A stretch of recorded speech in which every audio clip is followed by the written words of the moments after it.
feel like summer.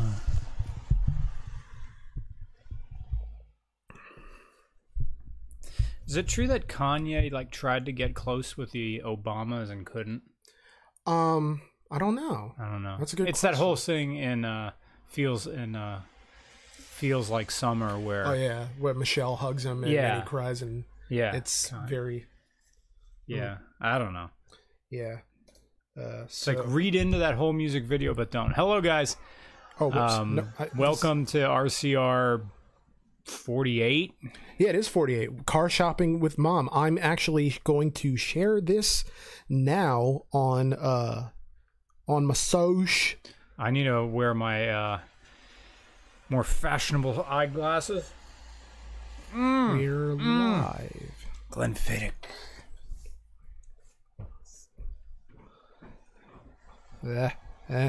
Yes, I know this is super exciting, but look at it this way. Actually, I don't have a good answer to that question. All right. So, setting that up so I can monitor the live chat in case it ever dips out. And here we go.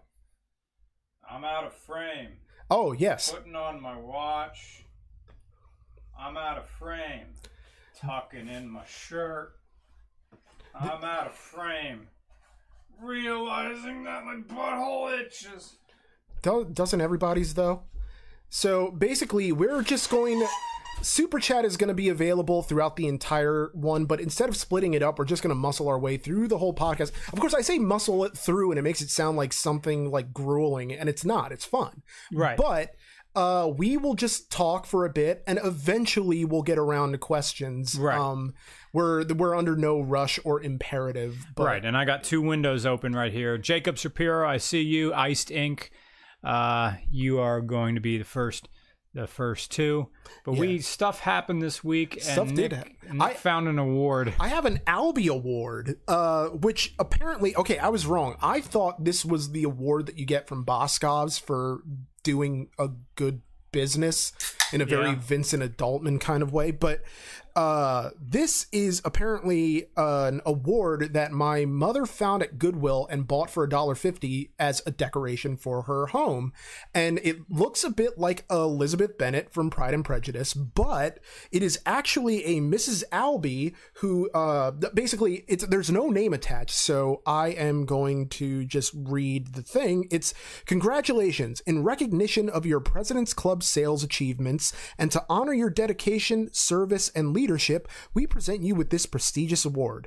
Created of fine hand-painted porcelain, this figurine is a symbol of excellence inspired by Mrs. P.F.E. Albie, Avon's very first representative. So apparently this is what you get for selling Avon products to a certain degree.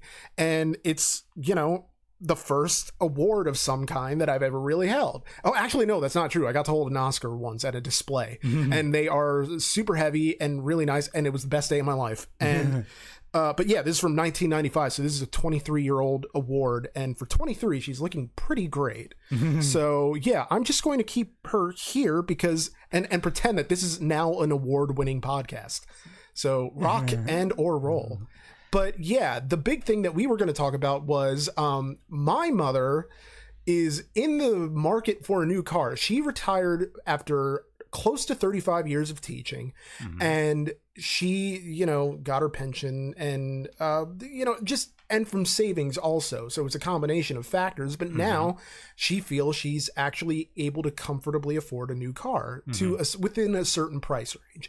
And so she hasn't searched for a new car since basically, I want to say like 2007 when she got a Pontiac Vibe from 2005 that my brother proceeded to wreck. But the car that she was looking to get rid of is a Chevy Malibu LS from 2002. And that Did thing... she buy that off of Craigslist or something? No, she got it off of my grandmother, bought it once she wasn't able to drive anymore. Okay. And so she bought it off of her, and then that was kind of became her car. But the strange thing about it is that she has very specific requirements for what she needs for a new car, which is primarily that she needs like third row seats, or like 3 rows of seating, and some measure of entertainment for the kids, whether it's the car itself being a Wi-Fi hotspot so that they can use their tablets, like their little play tablets, to hook up to Netflix or something, or whether it's like an integrated entertainment system of some kind. Right. Which, granted, you know, I told her this is not going to be a cheap purchase, but we had no experience, or basically, like, she had no, like, because my experience is limited. I don't have those types of high maintenance needs for a car. But so we went to Brian, and, well, I asked Brian if he would be cool with, you know, sort of brokering for us, because we don't really know the ins and outs of what to look for, what questions to ask. Highlander. Getting ahead of ourselves. Yes, that a Highlander shows up in this story. Yeah. We went to a dealership, which we will remain unnamed. Yeah. Because I'm about to talk shit about the the salesperson who was doing his job. He was honest with us. He was honest. He used to be like a car wrangler, car wiper, maybe worked in parts, slight mechanic, this and that, and now moved up to sales. But he was like 22, 23. Yeah, I think he said he was like 23. And what I learned later through Twitter is that salespersons are a ping pong ball between the sales manager, who sits in the little booth that you can never talk to, who they have to go back to get a price, and you sitting at a table, catty corner on the other end. Yeah. So their purpose is to just show you the car and go back and forth and do this negotiation thing. I talked to Neil Roberts, also known as the real Neil, and he said, yeah, when people go back there, I always stop the guy and say, why don't you go bring me the manager before you start the shit.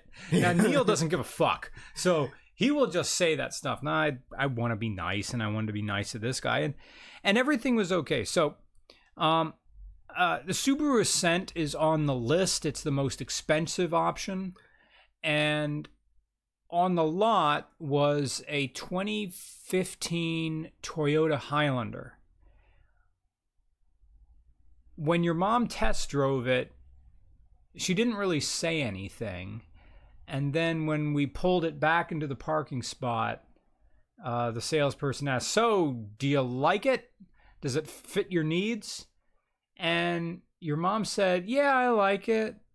And then you said, but there's a but in there. Yeah, there was a but. And she just sort of trailed off and didn't say anything. Yeah, well, she was kind of like, there's not a but, in a way that implies yet another but. Yeah. Like, there's not a but, you know, but then she just never said anything. And it's strange in that, like, my mom is so unused. She's the tiniest lady and super, like, you know. I was watching that when she was adjusting the leather. The seat was going, that seat was going up. Yeah, I'm like, she's going to max out the height of this seat before.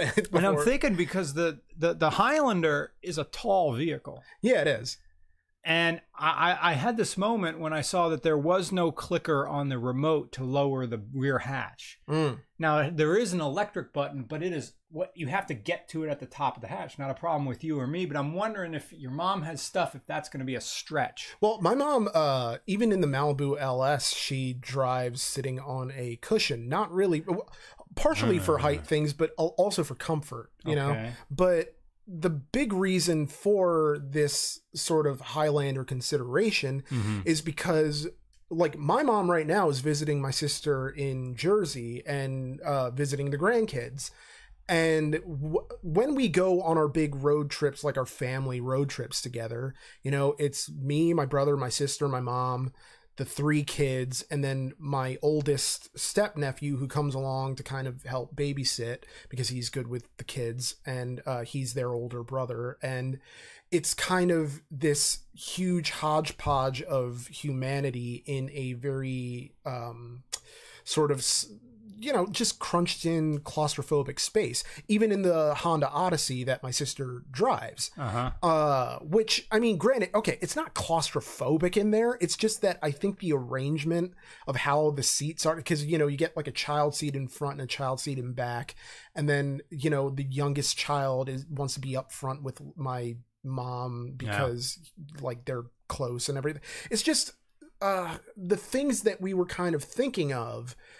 Like the Ascent was the guidepost for kind of what we were looking for, because you gave me the brochure from that Joey with the Ascent gave you, and I'm like, here, Mom, look at this. And, it's just like, this is a cool option. Now, granted, I'm telling her, don't marry yourself to this idea because you're not going to find any used ones because this is a 2019 car, but you're basically looking for something in this realm. And I think a lot of it was that we went in to kind of look at the Ascent to just kind of gauge what that type of car was. So I almost feel like I made a mistake in kind of being like, hey, we want to look at an Ascent, because it gave off the impression to the car salesman that we were working with a greater budget than we were. Now, granted, like my mom, in theory, could have afforded the Ascent, like possibly.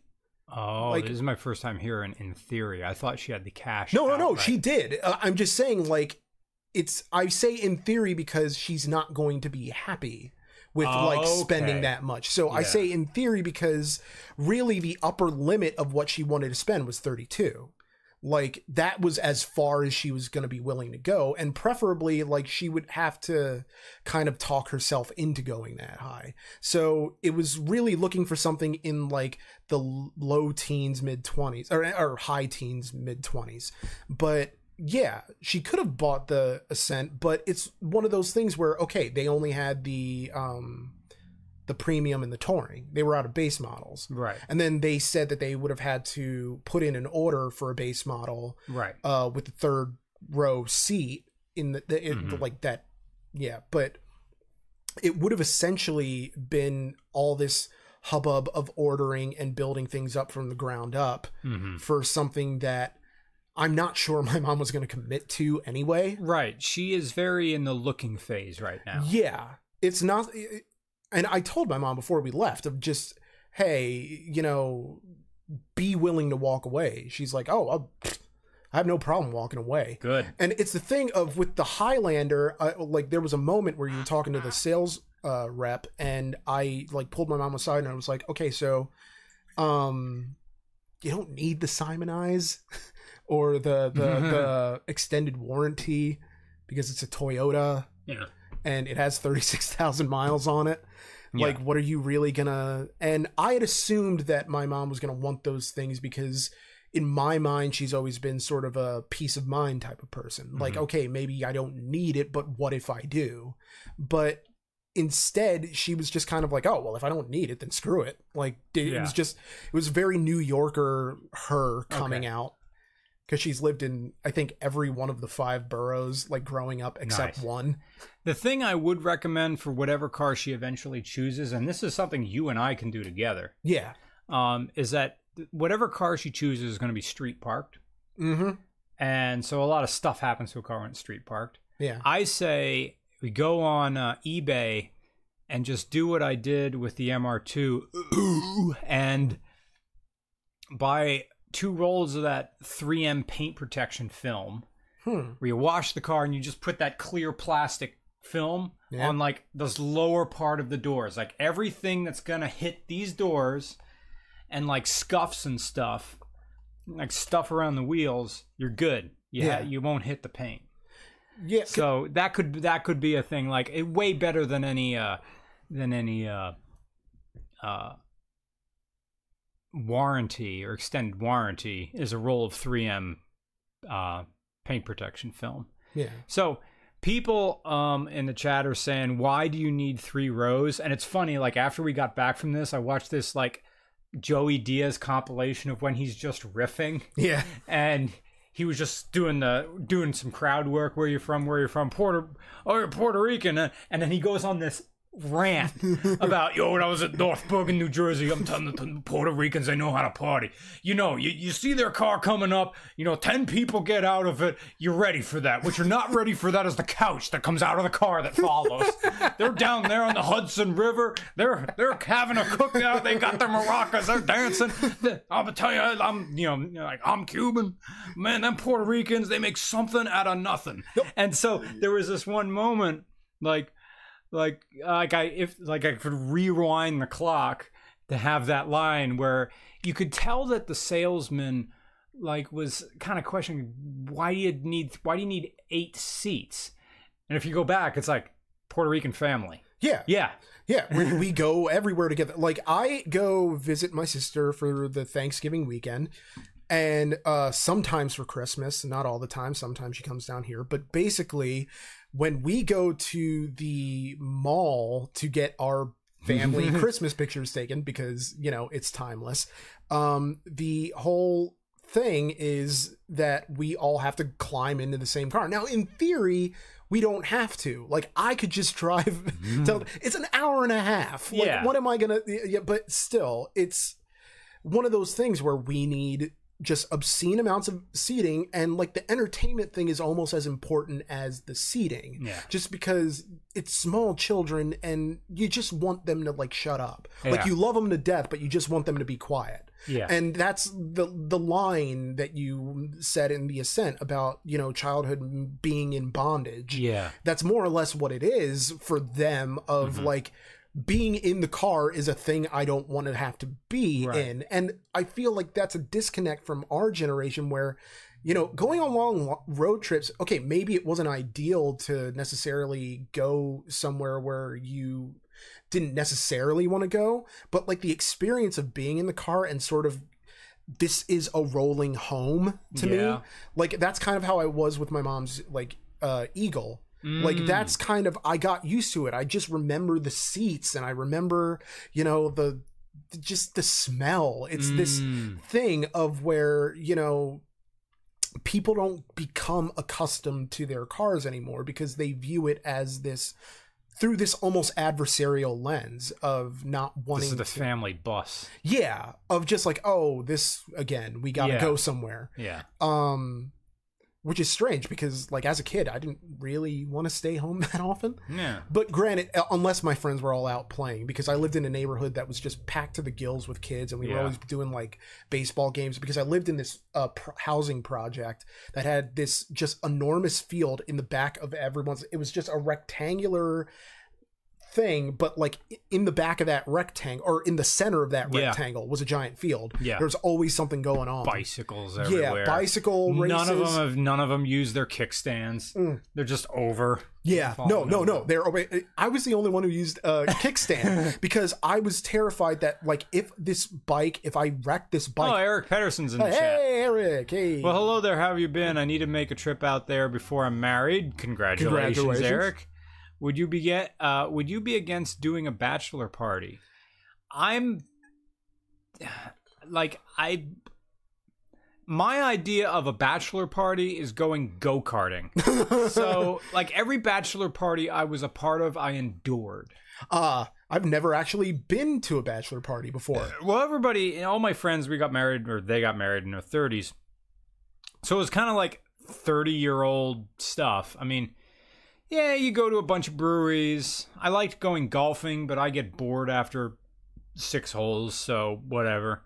I feel like there's a sex joke in there somewhere. And I've never been to a strip club, and I have no desire to go. Oh, you've never been to a strip club before? Never been to a strip club. You are not missing anything. Okay. That is one of those places where you're more sad than excited.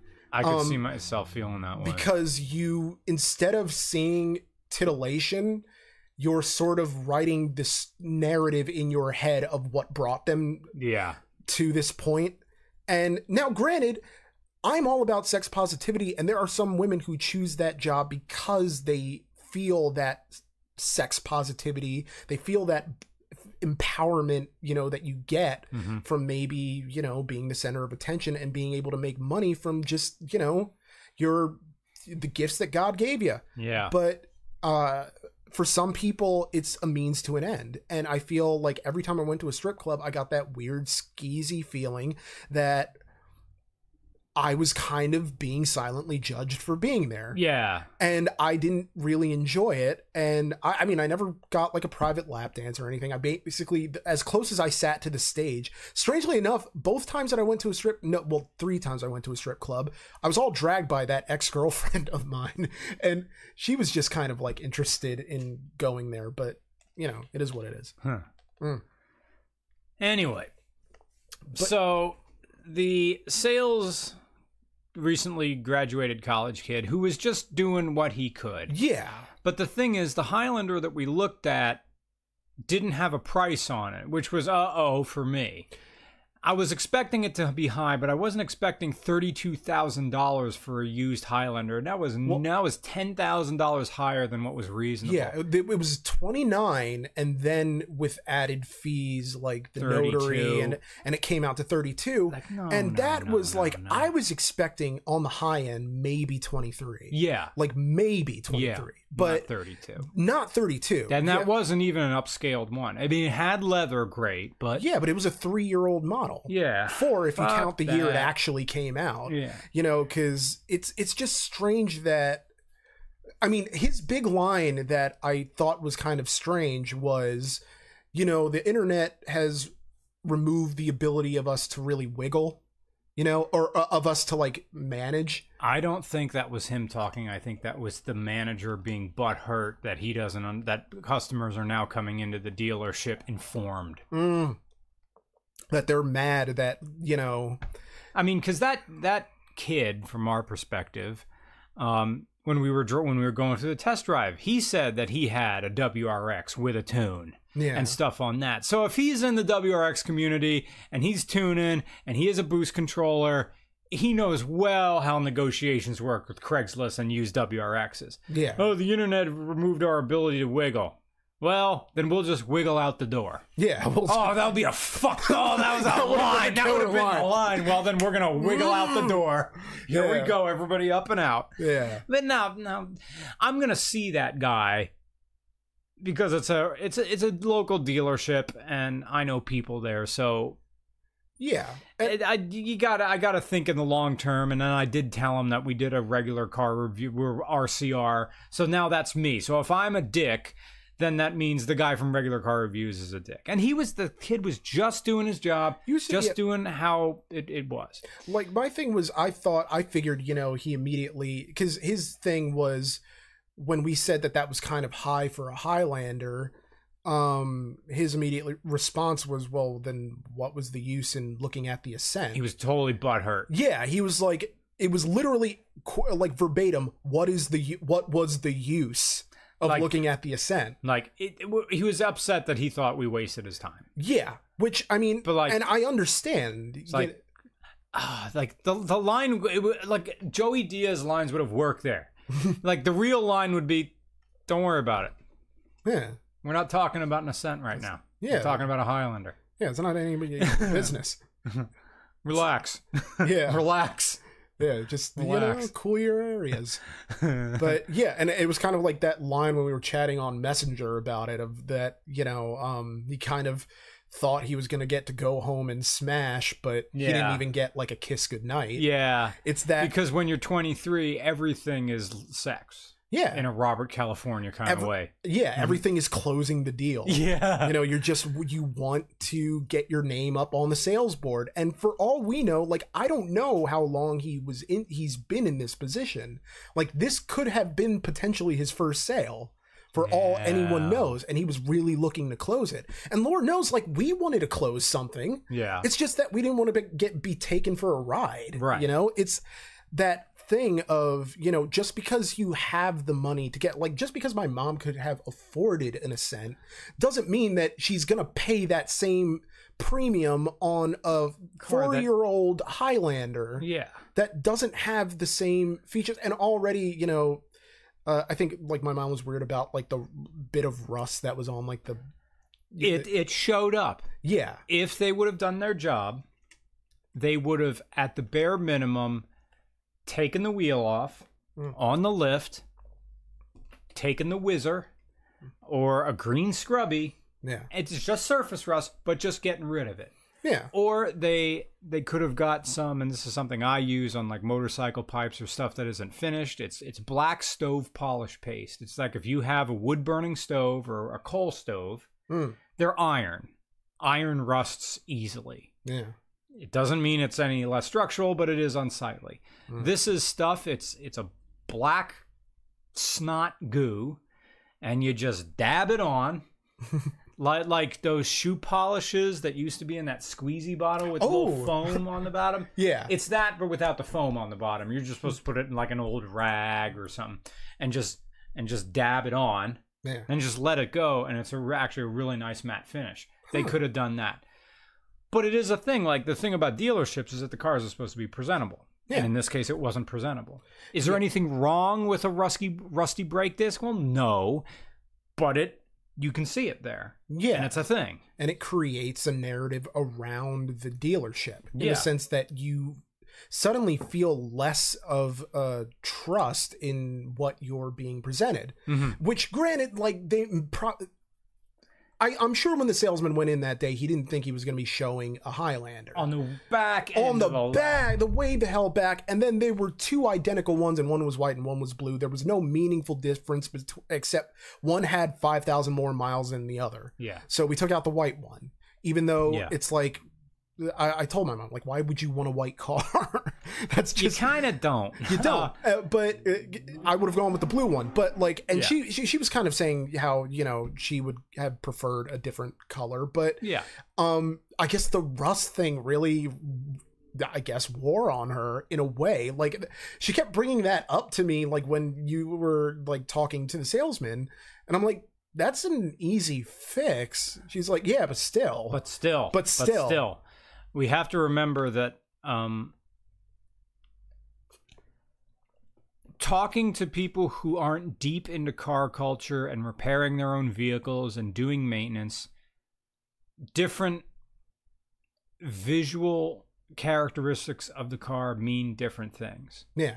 I don't really pay attention to mileage all that much in cars. I pay attention to who drove it before and if they did the required maintenance. High miles isn't really a problem unless you're talking about a vehicle like a Subaru from the mid-2000s, a naturally aspirated one that had the bad head gaskets.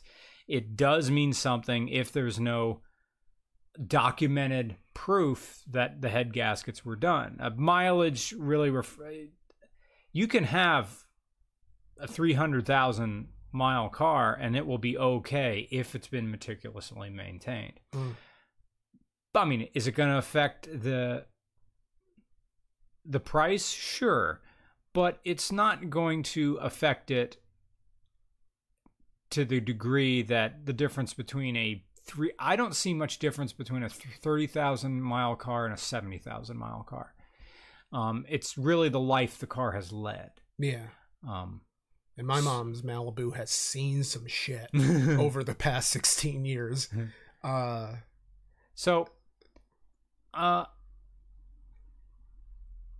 think if we want to continue looking, if you want to retain me in this car shopping experience, which I'm happy to do. Absolutely. My mom would love for you to like continue to be our sort of broker in this, because it's not that she doesn't trust me to do it. It's just that I don't trust me to do it. Okay. So, basically, because you had asked, would you like me to speak for you? And she's like, oh yeah, absolutely. Okay. Because the big thing is like, you know, what would make you happy, like price wise, of like wanting to walk out of here. I think the Highlander, what was the number that you were like, what would make me happy was 15 for that thing. Yeah. 15 on the high end, 17. Yeah. Is what I think I would walk out of here feeling good with that. Yeah, because that's not, there was some nonverbal communication for your mom that the Highlander is not what she's really looking for. Yeah.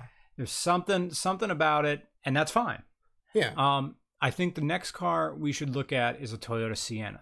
I asked her, are you against minivans? She said no. Yeah. A Toyota Sienna. Now, the Toyota Sienna, she said she didn't want to go lower than 2015. in years. Yeah.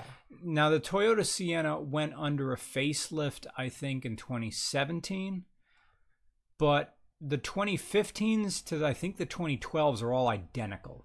Huh. So there's no mechanical difference between them. So apart from maybe she just wants a newer car, which I totally understand. Well, she wants a newer car because she's worried about like in her mind, an older car is going to have more problems. I see. And it's going to be harder to get parts for it, blah, blah, blah, that type of thing. But I feel like if she finds something she really loves and it's like a 2014, I don't think she's necessarily going to completely rule it out. It's just hard to, you know, it's just, I don't know. Oh, and for Lenny Face for president, if she has a budget of around $32K, why go used? The reason is because we're factoring in PA sales tax, the tags, the title, like all this stuff. In addition to the fact that, like, well, the reality more like it is that basically anything that we could get new that would have, you know, 8-passenger seating and an entertainment system would run us closer to 40 than 32. And another thing, I'm against new because it's going to be a street parked car, and there goes all the new out of it. Yeah, it's just buy a used car. Well, yeah, like in front of my mom's home, there is there's just a place where people go that isn't great, and this is without even getting into the trees that line the immediate area, so that there's all sorts of bird poop. Yeah. Like my Mustang, every time I go over to, like, you know, visit or do whatever, we watch TV and stuff. And I basically use that as like an office now. Yeah. Like, because it's nice and quiet, and she's hardly ever there because she's visiting people. But it's, long story short, is that it's kind of easy for my car to get completely bombarded by bird Duke, and I'm always just like, really, guys? Like, you couldn't like take a dump on literally the Geo Metro that is parked in front of me. It's literally a Metro. So yeah, Toyota Sienna, nearest one's in Lancaster. Entertainment is going to be tough, but now we get to define what an in-car entertainment means. Yeah.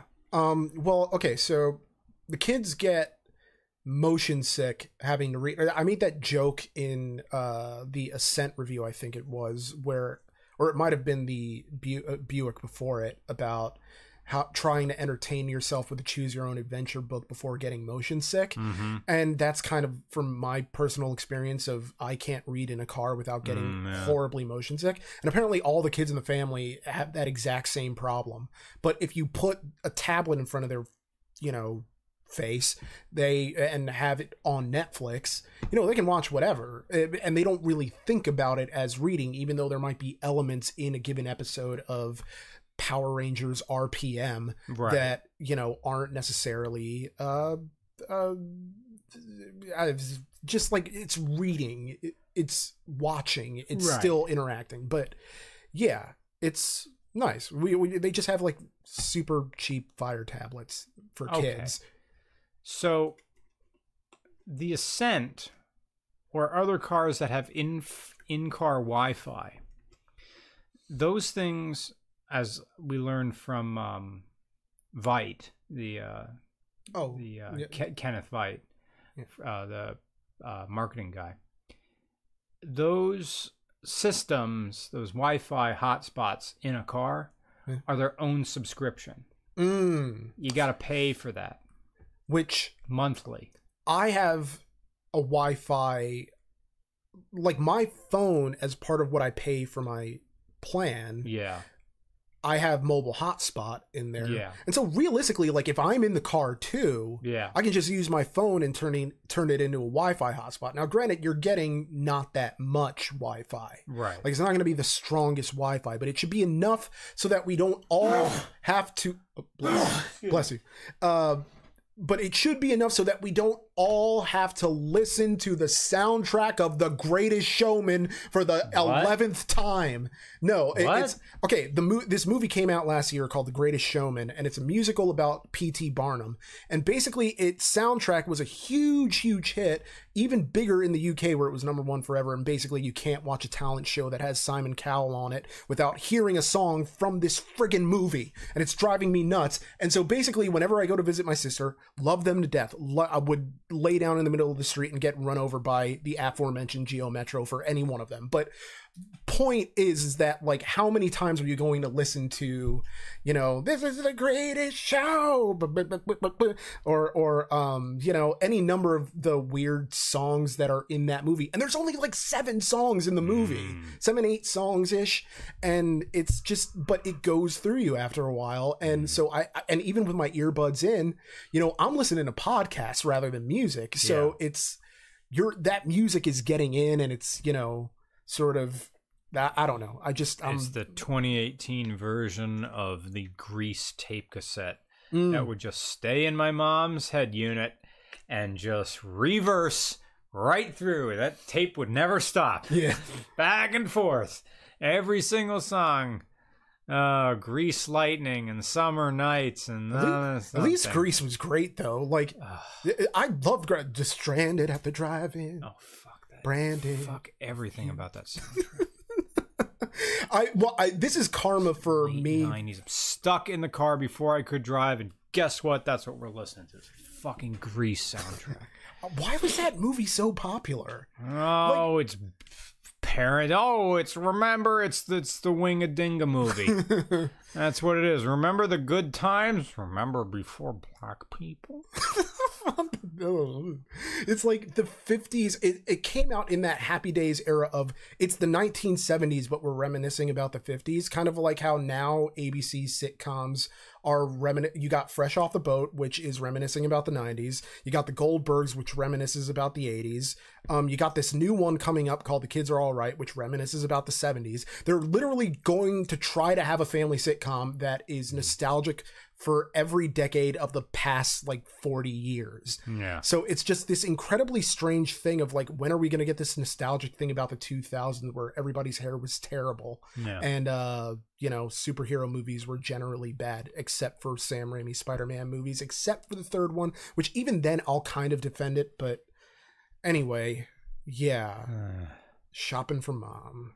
And so the next will be a Toyota Sienna. A lot of other people said Mazda CX-9. You're going older with, I guess they still make the CX-9. The 8-seater, having those 8 seats is going to limit us. Yeah. Having 3 rows in the back and the middle. Most people like to do the captain's chairs because that's what sells. But the Toyota Sienna will do 3 rows in the middle, 3 rows in the back. As far as in-car entertainment, most of them had nothing. So I think my mom would actually be willing to budge on the entertainment thing. I think the seating is what's important to her more than anything else. Okay. Like, if we have to listen to The Greatest Showman, we have to listen to The Greatest Showman. It's not going to be the end of the world. Everybody else will just have, you know, their phones and listening to Case File Podcast and all that other stuff, you know.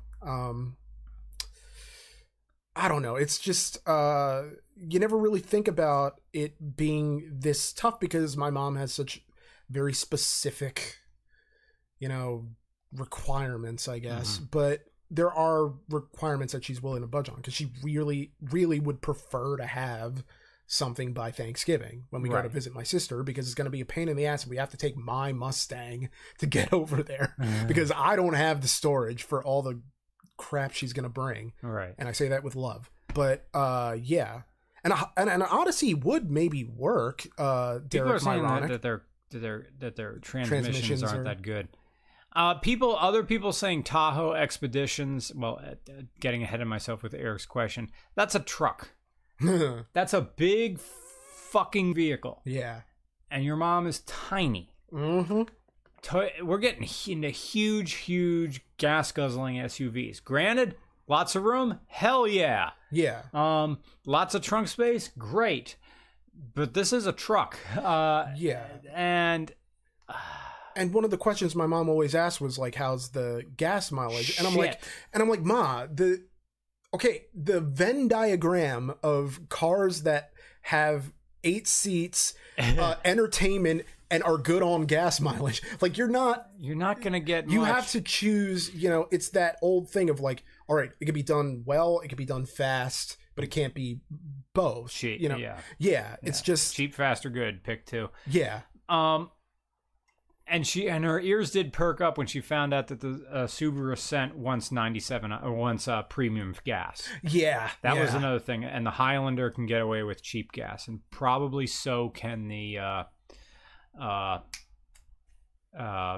Toyota Sienna, because that's a minivan that just takes cheap gas. Yeah, and she's driven minivans before, and she has no problem whatsoever with minivans. That may seat her better physically. Yeah, in the seat. My like, I've always had the street parking concern, but again, it's like, who's gonna really mess with a minivan? Toyota Sienna. Like, who cares? Beige Toyota Sienna. Yeah, my sister's Odyssey is beige. Yeah. So it's kind of that strange thing that, you think what you want. Nush.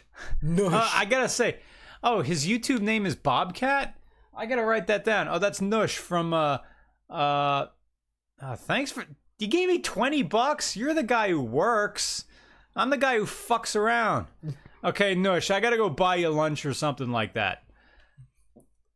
Thank you for $20, Nush. That's Nush from Moyer's Car Care. We got into this big hot sauce thing, and he gave me that hot sauce. Yeah, Nick was talking about Kia Sonata. I think since I'm reading chat, we should go to it now. Yeah. Although, one really quick thing, our friend Dominic Dolio recommended me this movie called The Driver that is in full on YouTube. I don't know how it hasn't been taken down, but I mean, the quality is pretty bad. But either way, it's every getaway driver movie you've ever seen, but it was like the first one. Oh, okay. So, or presumably like one of the first ones, and it's stars Ryan O'Neal, Bruce Dern, this gorgeous Italian actress whose name I can't remember, and it's basically him wanting to. It's like The Last Job type thing, but the chase scenes are so good. Yeah. Like, it's from 1978, and it's just watch the first 15 minutes. Like, at 14:59, you can just shut it off if you don't care. I mean, there are more cool chase scenes, but I mean, just that opening chase scene, I wanted it to go on forever, and I was actually disappointed when it ended. Yeah. Because I was so invested, even though there was no real character or stakes yet. It's just a fantastic film, and I can't recommend it highly enough. I mean, like, none of the characters have names. They all go, the driver, the detective. Yeah. It's just great. So, yeah. Nush, if you're still watching right now, send me a private message on Instagram. If you're not doing anything and you want to come over here right now, you're more than welcome to. Let me go get my phone just in case. Very nice. Also, my big recommendations for this month are the new season of BoJack Horseman. Now, here's the thing. If you have not been watching BoJack, whether you've given up on it or you've never seen it before in your life, and you have a Netflix account, go watch the episode Free Churro. It's a complete standalone episode that requires you to know nothing about BoJack Horseman, and it's one of the best half hours of television that I've ever seen. Just watched someone uploaded it on YouTube. Yeah. So, and I was able to watch it. Yeah, that the closing line of that episode just kills me. But it's a fantastic. I see you. Yeah. And I kind of knew like what it was before he came to that realization himself, just from how he was saying it. But yeah, it's still a gut punch, and it's a great episode. And then my other big recommendation is American Vandal season 2, which somehow takes like a prank involving poop and turns it into a serious true crime documentary, mockumentary style, of course. So definitely check those out. But yes, I have considered a Ford Transit Titanium. And also, if I can't remember if I told Nush to private message me on Instagram or something else, but I meant Instagram. Because I know your Instagram, and you have it, because you responded to that one Instagram where people said, that's Eric Pedersen says, do you have a P.O. box? I'll talk to you later, Eric, about that. Anyway, let's get to these questions right now. Yes. Jacob Sapiro, thank you for your donation. Hey. What are some cars you wish sold better so there'd be more used examples? For me, it's the first generation IS350. I think that's Lexus IS350 5MT. Yeah. I think the last generation of a lot of the manuals, manual wagons, I wish there were more of them around. Nush wishes there were more Fieros, even though, see, the thing about cars I wish I would have sold better so there would be more of them, the stuff I want is the name of my channel. I want those, otherwise normal, regular stuff, but just weird stuff about them, usually manuals. That's what I want. That's Quinn Dickinson. We'll get to that. Cars I wish I said sold better, so be more of them. Again, my desirable cars are just everyday stuff. I mean, I wish how well did the AMC Eagle actually sell? I guess because that's briefly. I mean, I remember one growing up. My neighbor had one. Yeah. I mean, John Toner over here asks if you could own any car in the world, what would it be? And that's my answer. Yeah. Like a late 80s AMC Eagle. And the thing is that they're not ubiquitous, but what are the Cutlass Sierras everywhere in my friggin' neighborhood, everywhere in my grandmother's old neighborhood, everywhere in my sister's neighborhood. I don't know what it is about these cars that they are the spotted lanternfly of the automobile. It's just there's no escape. Iced Inc. says, I just want to hear my username out loud again. Iced Inc. Nobody ever seems to get the joke. Iced I Inc. stink. Take a shower then. I'm not ashamed to say I didn't get it. No, neither did I. It took literally a lot of times. Yeah. Oh, can I mention real quick go ahead. The Dunkin' Donuts girls that I was stuck behind for a half an hour? I would have been here like 20 minutes sooner. Yeah. But basically they ordered like 4 teenage girls, each with an order more complicated than the one before her. And every time a new drink would show up at the end of the counter, they would, take the drink and then sit there because they had more stuff coming. And I'm just like, ugh, like, how much did you order? And then the last one is the person shouts out, iced coffee, shot of hazelnut, extra cream, 4 sugars. I'm like, who on earth is drinking this? And she's going to be amped all night. Yeah. This is insane. Oh, go ahead. No, I just wanted a coffee. Mm-hmm. And Dunkin' Donuts is apparently rebranding to just Dunkin'. Like they're getting rid of the donuts because, that works so well for IHOP. Yeah. So it's just, why is that Dunkin' Donuts always so lit at like 6:30 I know. on a Wednesday night with old people and teenagers and AT hikers? Yeah, and the TVs are just set to trash TV all the time. It's always like CNN or Fox News. I go in the middle of the day. It's always Montel if he's still on or whatever the equivalent of that is. I apologize. We let the super chat go for so long. When I went to reset it, because it wants to go to the bottom, it chopped the top ones off, like everything after I stink. Huh, wait a minute. Let me go. See, the one it's at right now is Matt Kelly, but we got to go all the way back to the beginning, and it's not letting me go all the way back to the beginning. Live chat. All messages are visible. Oh wait, if I think if I go, open a new window here. Open new window. Go to YouTube and go into my manager. I think then I can see all of them. So you see what's going to happen there. I have 3 windows open on this old laptop. That's probably why it chugs like this. Yeah, I'm getting no.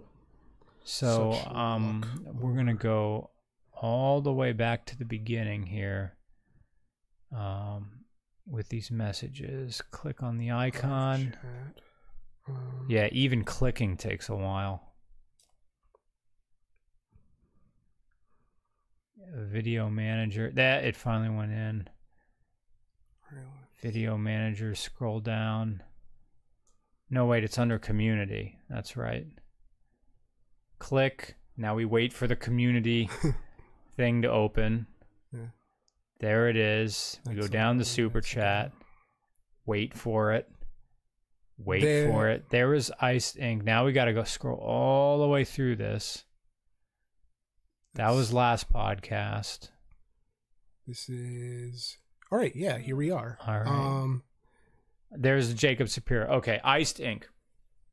I just want to hear my username read out loud again. Nobody seems to get the joke. Iced Ink. There was a $1 with a message redacted. Message deleted. Thank you, that. Will Robinson says, were there themes of your marching band shows? Hell yeah, there were. First, 1996, freshman year, or rather. Yeah, the 1996 show.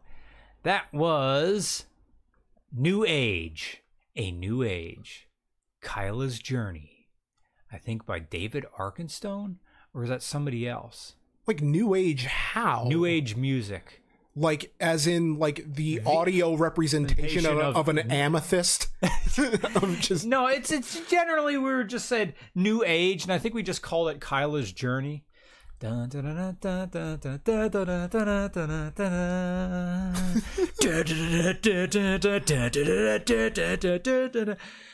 to be burning my... I'm going to be singing that song on my deathbed. Just go look up Kyla's Journey, and this is like... Man, this is...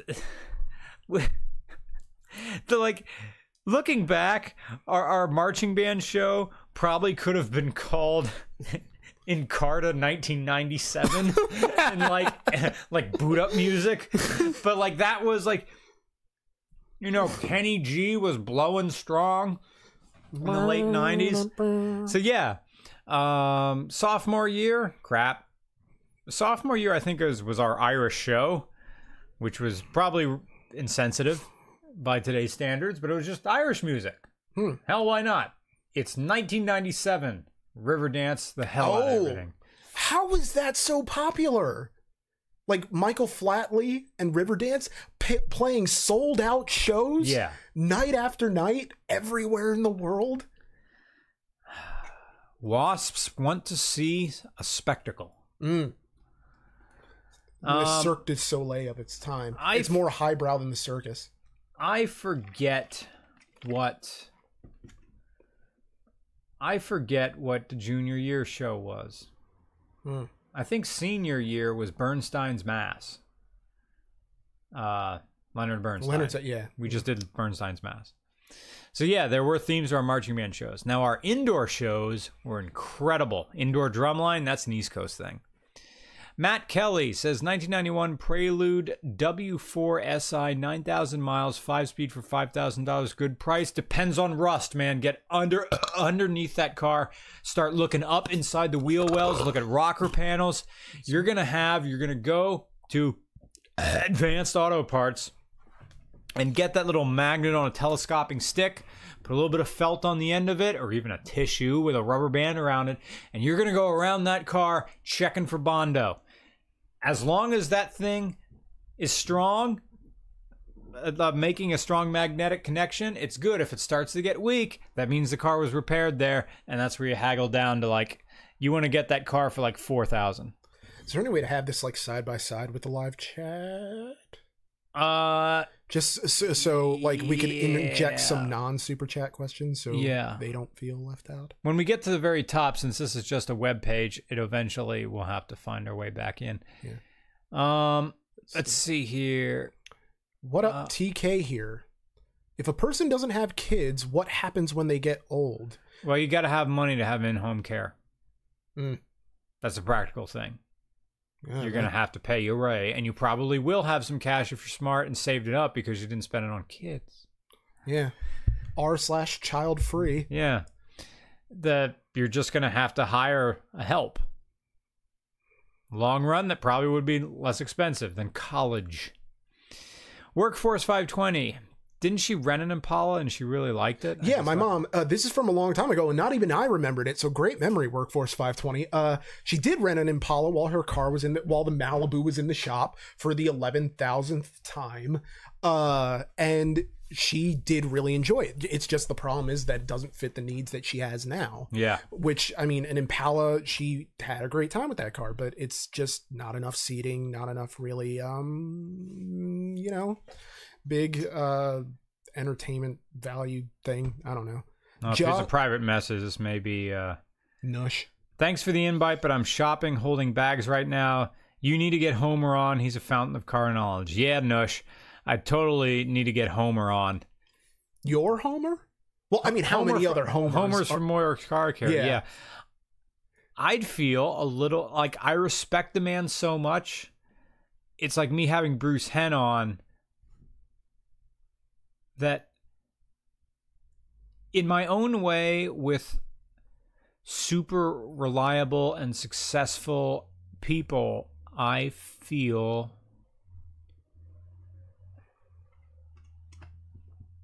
I don't want to say starstruck, but let's go with a brown dwarf.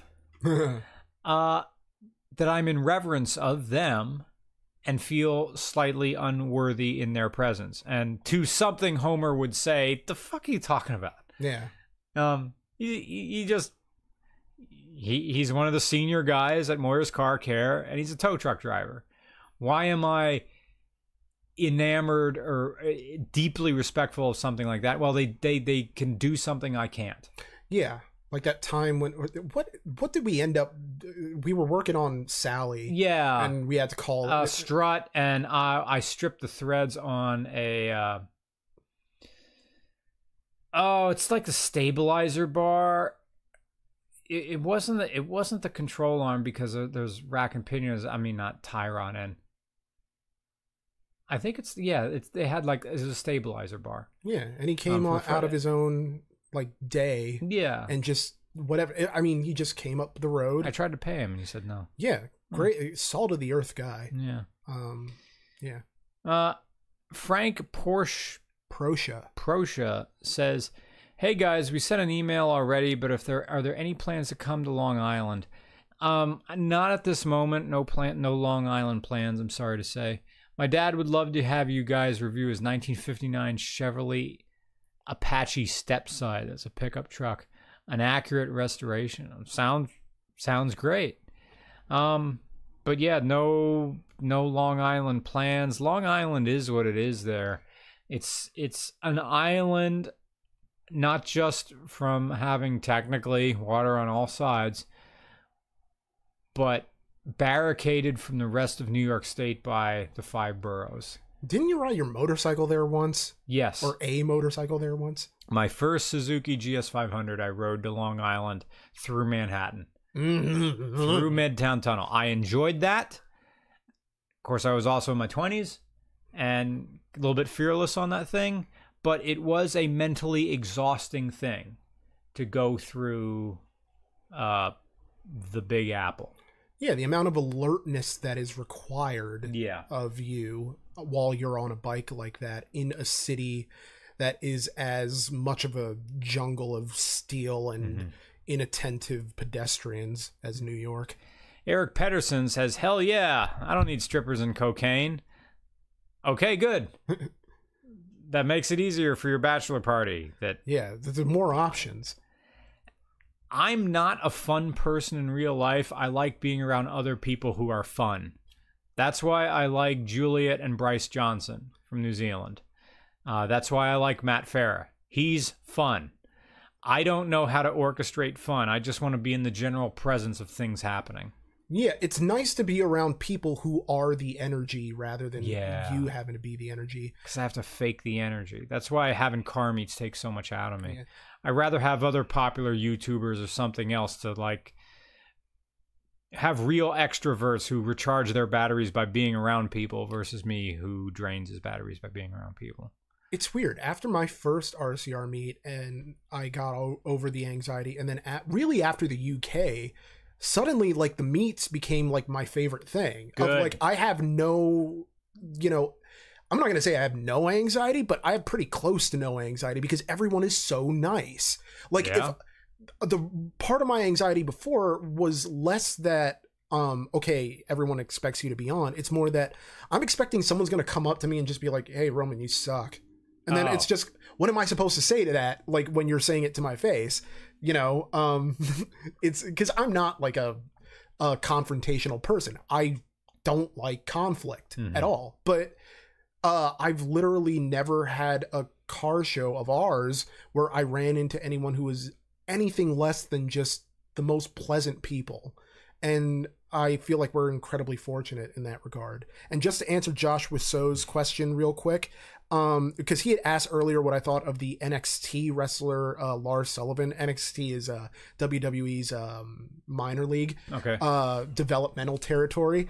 Lars Sullivan is the one wrestler who is, I feel like all of us who have lists have to stick together. So I'm rooting for Lars Sullivan on the main roster. He's such an oddly proportioned man in a Brock Lesnar kind of way, but even more so than Brock, because the guy has a huge head, a massive chest, and then like his waist kind of starts to slim out, and then he has these tree trunk legs, and he just has this enormous lisp, but he cuts really good promos and has a very imposing voice. And every time they film him coming out, they do it so that the camera's way down there to make him appear taller than he is. But yeah, and my other favorite NXT wrestlers, I'm just going to say like Velveteen Dream and also Ricochet, because us Puerto Ricans have to stick together. So rock and roll. That's a good name, Ricochet. Yeah. Crazy Ivan, 2 times. What's the best car for a zombie apocalypse? The best car is a motorcycle. Because when everybody flees, they always show people in zombie movies like after things went wrong. They kind of did it a little bit with the remake of Day of the Dead. Or Dawn of the Dead, when they made the remake of that. That it took place in a mall? Yeah. Yeah. They showed people crashing and stuff. That when always there's a mass panic, there's always traffic jams. You got to think laterally. What gets through traffic? Motorcycles do. What can go off-road? There are motorcycles that can do that. You need and I'm going to talk about this in an upcoming video, you need a dual sport motorcycle with an extended tank and racks on the sides for you to strap gas cans. Now, people think they need a big truck. That will be useful if you need to somehow defend things. But if you don't have to do that to begin with, if you can just get out of the infected zone, most motorcycles with an extended tank, you'd have a range of about 400 miles. You can get out ahead of everybody. And if your team also has these, you can have a rendezvous point. So if you get separated, you keep going. Now, yes, a motorcycle, you can be knocked off of it. Yes. But you can also drive and shoot in any direction. You just have to get really good at using a pistol with, or get good at because we're talking about fantasy here, people. Yeah. Let's be honest. Knock on wood. Yeah. You're gonna have your Glock, your fully automatic Glock, and you're gonna have to learn how to use it with your left hand because you're gonna be using a throttle with the right, or you have a sawed-off shotgun and you get 2 shots, just kaboom, kaboom. And then the barrel of that's covered in Velcro, so you can just slap it to your tank and it'll stick. And then you have your Glock with the extended clip on it, and you just, and that's your backup. And by that time, you're out of it. Yeah, you'll be fine. What you need are the spiky knuckle dusters. Just, have those right into the brainstem of the zombies in question. The problem is that having a team or anyone you care about is the surest way to ensure that you do not survive a zombie apocalypse. Really? Well, yeah, because once you're worrying about other people, you need to Mad Max it. Like you gotta be a solo, a loner, just out there on your own. Also, I kind of worry if you're on a motorcycle and you have the gas tanks that they're gonna get like punctured, or that like people are going to be all, hey, if I can't have the gas, I don't want you to have it either. And also, doesn't the gas go bad after a while? Like if this is an extended apocalypse that has no cure, extended apocalypse that has no cure, gas is good for about 6 months. Before it starts to varnish. But if you're smart, you'll have a thing of Stay-Bil that'll keep that thing going for a year. Now, you would probably need diesel in the long run, because diesel can run off of vegetable oil, watch off other things. But if we're talking that, are you going to be mobile for that long, or are you going to find a place to dig in? Yeah, you like find some secluded place, possibly a shack along the AT where no one can come without you hearing them. You're going to need a place with and speaking of AT, there are fire towers. If you can get one of those, height rules. Yeah. Because presumably these are not climbing zombies. I mean, although the Romero zombies, I think, can work doorknobs. Yeah. But I don't know if they can navigate ladders. But if we're just talking like Walking Dead, like current Walking Dead zombies, where all they do is just slovenly, slink around, then you're not having to worry about them navigating a ladder. You stay up there, you're safe. You come down for supplies every now and then, raid the old general store, get whatever rice hasn't already been taken. Yeah. You're probably eating the rice like dry anyway, of just nutrients. And then you just, shit off the side of the tower. It's great. Yeah. Lucas Draw says, do either of you think that Cadillac, Lincoln, and Buick will ever have youth appeal? That's not their brand. They're not supposed to have youth appeal. Yeah. Maybe Cadillac, yes. Cadillac is good if you want to feel like your presence matters to other people. I mean, Lincoln and Buick, someone recommended to your mom a Lincoln Mark L or something like that, which I'm assuming is an SUV of some type. If there are youths who want luxury, then yes. But if we're talking something that's fun, these are not fun driving cars, but that's not their point. I think the Cadillac CTS did a lot for the brand of Cadillac because it proved that they could move. And there are some people who like that, and let's be honest, you can get them with a stick shift and an LS, and it's a wagon that hauls ass. That is cool. But in only small islands of outliers will those cars ever have youth appeal. So to answer your question, Lucas, it's no. Scally Wiggs 1247 says, my wife wants to get a CX-5 Mazda. Should I buy it? So you want me to get involved in your marriage disputes? My wife wants. Well, what do you want? No. That's the thing of suddenly it becomes marriage counseling. You're sitting in there with a mediator who just wants to get to the root of what this car is really about. Yeah. Because it's not about the car. It's not about a Mazda, and it's not about the brand of it. Yeah. Why did you phrase the question, my wife wants? Yeah. Which says to me that you don't want it. And it also applies that you're the only one who can get it for her. In that, like, if she had her own source of income, she would presumably get this car herself. Or you could, like, do a halvesies on it. But I don't know. It's tough because, it might be better off in the long run if you don't get her this thing that you will grow to resent her for having made you get. Which, I mean, I say make you, but, like, no one can really make you do anything. Right. But at the end of the day, it's up to you. It's just, are you going to be resentful? Because the worst thing in the world for any kind of relationship is passive aggressiveness. Yeah. So then once the passive aggressive jibes start getting in about this CX-5 Mazda that probably shouldn't have been bought in the first place, I guess we're just saying no. Oh, I forgot to hit record on the thing. Oh, it's fine. I plugged it in. I'll get it off the internet. It's fine. Man. Yeah, but in a very Susie Orman type of way, I'm just going to hit denied on the CX. Steve Price is good on the references. My wife is not the issue here. I hope that my wife will someday learn to live on her allowance, which is ample. Pronounce Sac Just Shaw We Nouvoir. If you guys are good at ragging on Subaru and their drivers, does the comedy just write itself? Oh, you are good at ragging on Subaru and their drivers. Does the comedy just write itself? Or is it just hard as any other car type or owner? Oh, is it easier to rag on Subarus? The comedy is there, and I also drive a Subaru, so I live that life every single day. So it is easier to rag. For me, it is easier to rag on Subarus than it is other cars because I own one. Thank you for your donation. Jeff V says, question or not for you, but for the audience. Okay. So this is for our audience then. Weirdest place you've listened to the RCR podcast. I'm regrouting my shower right now. That sucks. Yeah, but yeah, podcasts are good for when you're doing just scraping and squatting and kneeing and kneeling. Yeah. Strangest place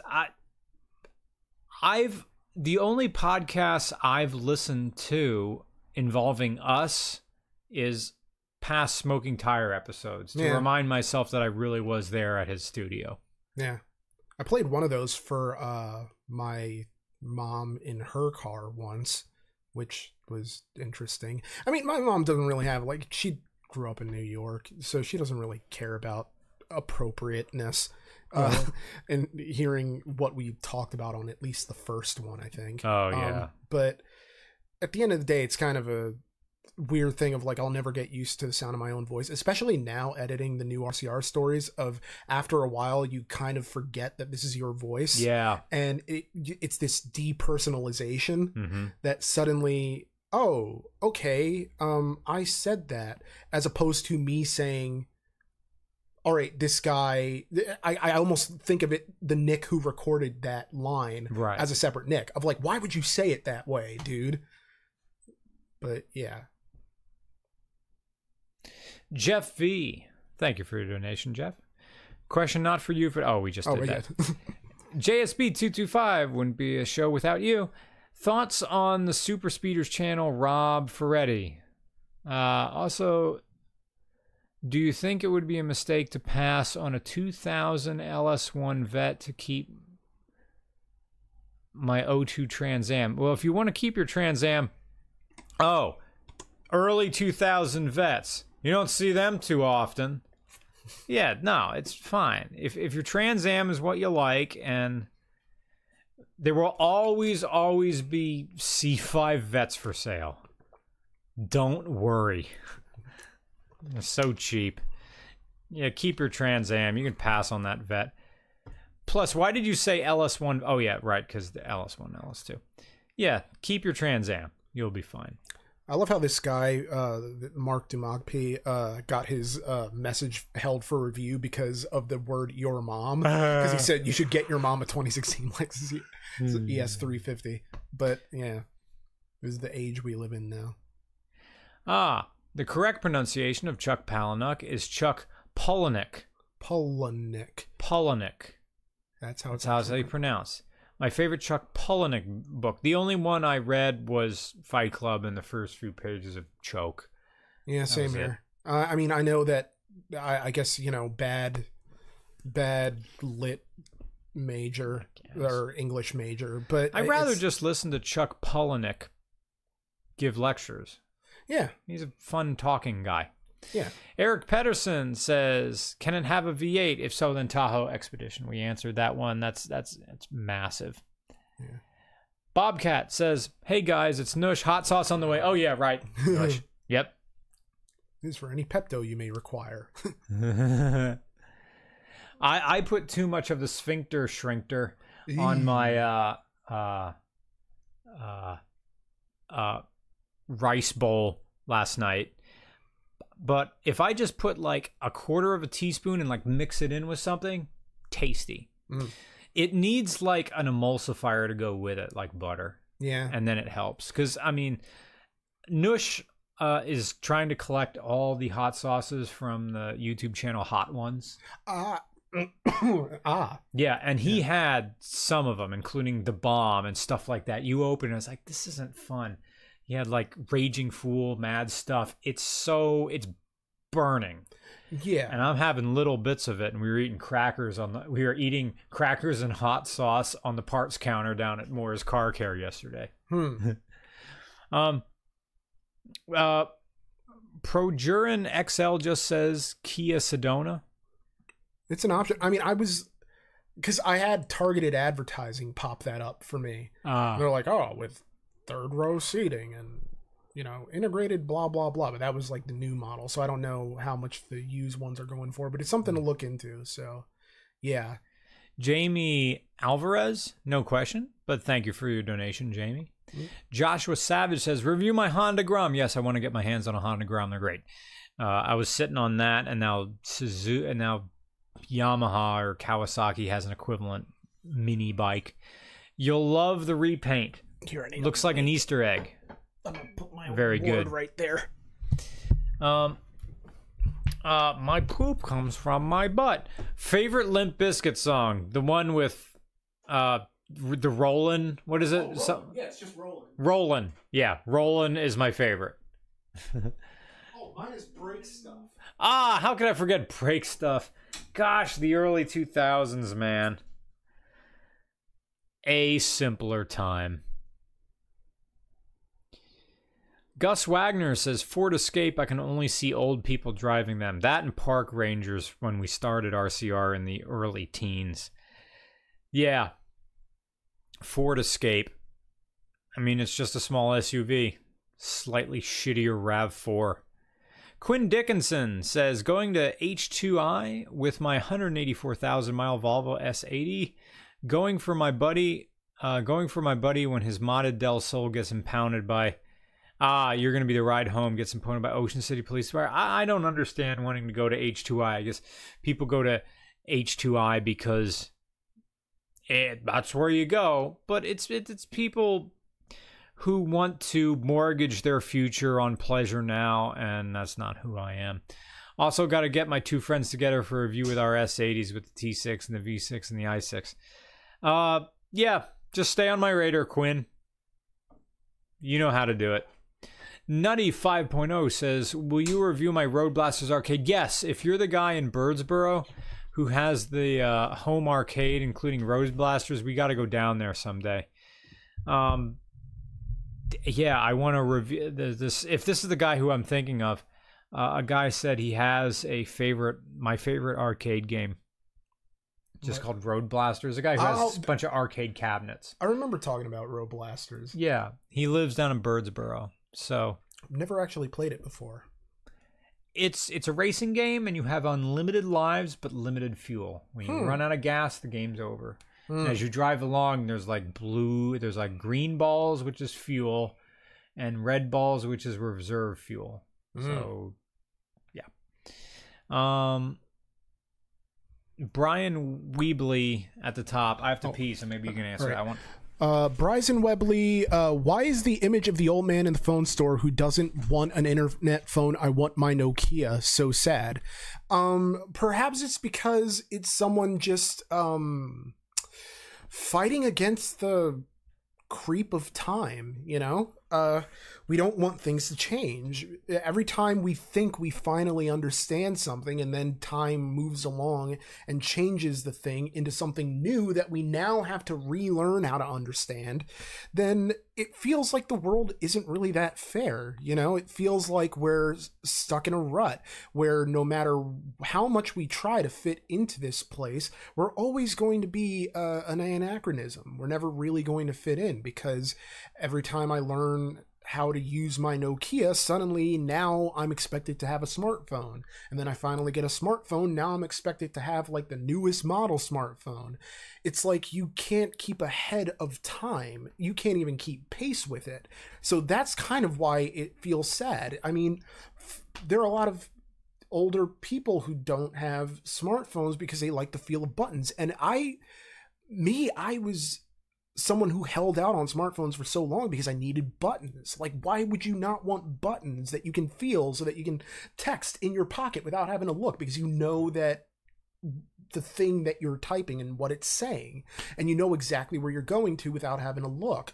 Now, granted, I've sent a lot of unintelligible text messages that way, but eventually when I got on smartphones, it was inconceivable to me that I would ever go back to, you know, sort of, I guess, analog technology. But I guess I'm racing against ever being that old man, but I know that eventually it's going to happen unless I die at some point before that does. But it's always something where you want to be able to stay ahead of of obsolescence. You don't want to become an obsolete person or feel like you're becoming an obsolete person. And so we always have that race against obsolescence in ourselves and in the time in which we live. So I think that's why that whole I don't want an internet phone, I want my old Nokia, why it's so sad, and why it's just something that you don't necessarily think is, I don't know, it's just a sad image, but it is what it is. Bryson Weebly says, we just did that, sorry. Burgundy Burnouts wouldn't be a podcast without you. There isn't a specific car, but there's a specific brand I wish stayed around. More of a statement than a question, but I'll take it. I think checkered Studebaker is the idea I like being around, but Studebaker is Studebaker, when I think of Studebaker, I think of a 50-cent piece. Like, I like that they exist and they still work, but we have no point for that big coin. Yeah. I mean, one of the brands that is Pontiac, because I'm seriously considering not this one coming up, but like the one after for an RCR story is just the death of Pontiac. Because it's something that I feel is, I mean, I don't know how interesting the story actually is or will be, but ultimately it's something where I feel everybody has some measure of connection to it. Yeah. You know, more so than the one that's coming out in the next like 2-3 weeks that, you know, it's a well-known story, but I don't know how many people are necessarily going to identify it. It's more of a true crime podcast sort of thing. But yeah, Pontiac is one of those brands that, you know, it's iconic in its own way as far as especially regular cars sort of go. So yeah. Iced Ink. With all seriousness, and thank you for your second donation, Iced Ink. With all seriousness, can't wait to see you guys in Austin next month. Oh, looking forward to see you too. Bringing my hearse down. Great. Fresh off the set of Fear the Walking Dead, which is the Walking Dead spinoff, which was briefly better than the original show and now is somehow worse. Or depending on who you ask. It has fake bullet holes and everything in it. I'd like to see how you make fake bullet holes. I guess you could just, with fake bullet holes, you could just, it's either going to be stickies or they're going to take a very heavy metal punch and just a hammer and just go boom, boom, boom down the side. Do you ever see those like decals that you can get on your hood that are just stickers of bullet holes and it kind of... Oh, people who get those are assholes. Yeah, it's like truck nuts. But two quick non-super chat. Lenny Face for President says, please thank your pilot friend, I assume Tony Airlines, for me. We had a Twitter convo about my future in aviation and tips on studying. So yes, definitely will do that. And then Jackson Bennett asks, who else watches Steve 1989 MRE info? He just uploaded 2 videos. Nice. I watched Steve 1989 MRE info, and I don't know how these things are necessarily, how they qualify as edible. I remember. Is this the guy who eats those military? Yeah. I remember going to World War II weekend over at the Mid-Atlantic again this year. It's always the first weekend in January, like every year, and August. No, June. June. Oh, yeah. And the thing is that they had a whole this guy had Tupperware container, all filled to the brim with MREs of various varieties. So you have like a Salisbury steak thing, and like in the best of conditions, a Salisbury steak is not going to be your ideal thing, but you know, and they come in these huge bags too. And they even list that, you know, these are already 3 years old, but you know, they'll keep forever. And I kind of considered 100% of your daily allowance of salt. Yeah, I can't imagine. Fat. I should have looked on the back for the nutrition info just to see how crazy those numbers would be. Appalachian thru hikers don't like MREs. They don't like carrying them. They'll eat them if they find them, but they are very heavy. There's too much wrapping. Every ounce counts, so they rarely take it with them. Yeah. I think you mentioned to me one time, might have been off mic, that Pop-Tarts are a big thing. Pop-Tarts, yeah. Which maximum calories, minimum weight. Very nice. And they don't have to be sort of heated up. No. I mean, most people... It's always strange. Like, they're... Even as a kid, when I would have a Pop-Tart, I would always just kind of have it, like, just room temperature. Pop-Tarts are hard to regulate. You need a toaster oven, and honestly, you almost have to put them in on an oven setting to get them perfect. Yeah. They are good perfect, but now looking back, it's all corn syrup. God damn it, I can't eat that. There's also some flavors of Pop-Tarts back in the day that would be perfect if you ate them frozen. Like a s'mores Pop-Tart frozen is delightful. But, I mean, you know, when you're 15 and you have a s'mores Pop-Tart, it's fresh out of the freezer, and it's got, like, that chewiness to it, and it's cold, and it's like eating ice cream. It's just fantastic. Ugh. Bryce Taylor. Thank you, Bryce. Thoughts on a Porsche 944 as an autocross project? Well, that path is so well worn, it might as well be macadam. Great. Good. Have fun. You'll have a blast. Wonderful. Say hi to all the Miata people for me. You'll have fun. Great. Oh, I'll take this next one. It's my friend Monica, who lives in New York, just donating to let you know I'm here. Hi, Nick. Hi, Monica. I also saw that later on you mentioned how you had to run, so sorry I didn't mention that in time, but good to see you. She actually went on a rescue mission to save a bunch of dogs who were about to be euthanized in North Carolina. So she loaded up her Subaru and just kind of went on the road trip and saved some dogs. Subaru with a bunch of dogs in it. Shocking. Yeah. But yeah. So thank you for the donation, Monica. Sorry to knock Subaru. Oh, speaking of Subaru, I got an email from someone who knows you up in Rochester, and it's not who I'm talking about. Someone with a Subaru that has the Ghostbusters logo. Oh yeah, no, that's Monica. Oh, same person. But okay, it's not Rochester. She lives. Well, I forget the town, but maybe it's near Rochester. I don't know. I don't know what it is with like Rochester. I mean, Rochester's a freaking great place.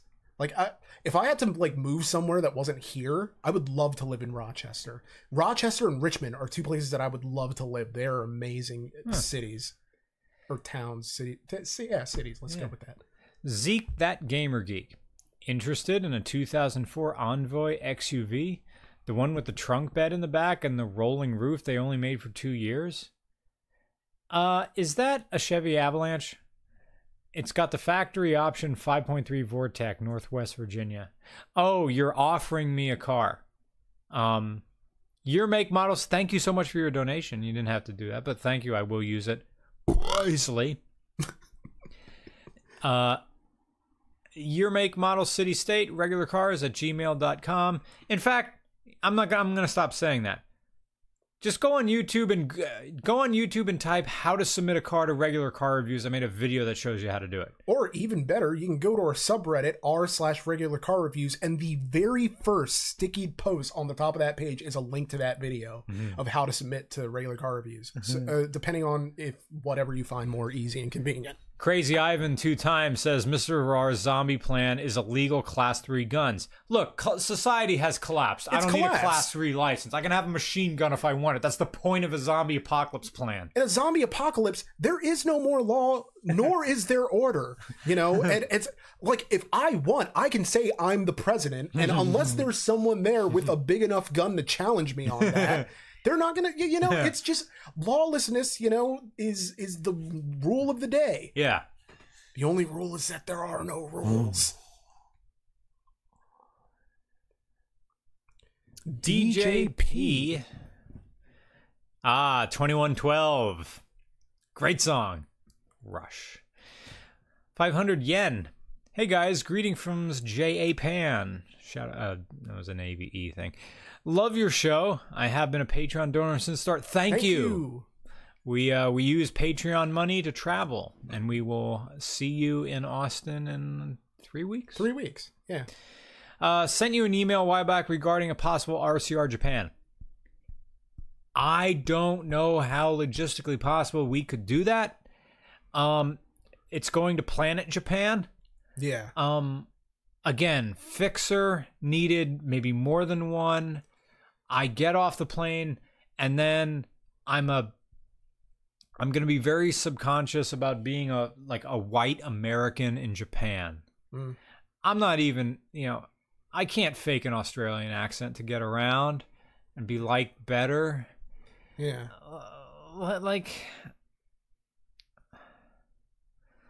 Do I want to go to Japan? Well, kind of. But that's always been a bucket list location of mine, in the weird sort of nostalgia for a place you've never been and a life you never led.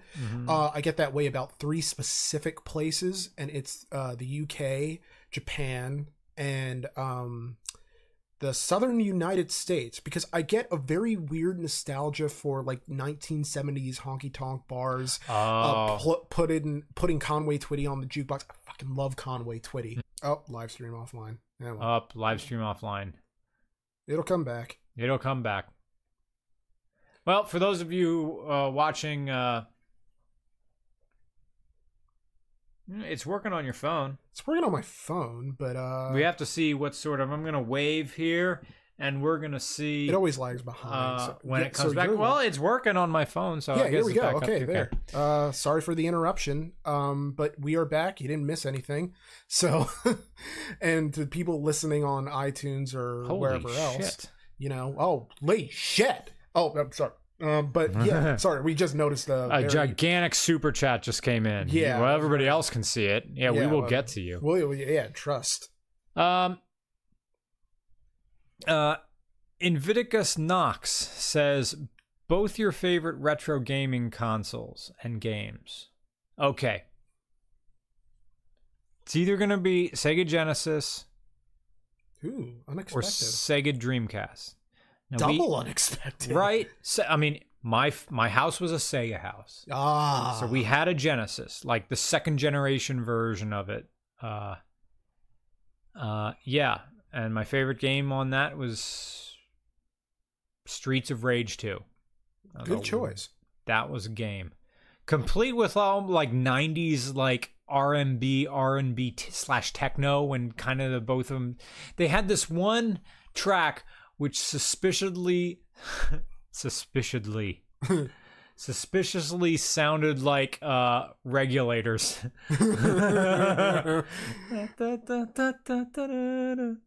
Oh wait, is that technically New Jack? Depends on the year. I want to say, because I think that's more of like a late 80s, early 90s thing, which I guess Streets of Rage 2 would have been. Streets of Rage 2 is 92 or 93. Yeah, so yeah, sure. Oh, god damn it. Streets of Rage 2 in 92 or 93, the LA riots, same year. Streets of Rage. Damn. Timing. Mine is, I was a PlayStation household, honestly. Well, and also a Nintendo household. And also, over the generations, I owned a system from each of the major console ones. Like when I was very little, I had a Super NES. When I was a little bit older, I had a Genesis. And then when I was like in around 7th grade, I got a PlayStation.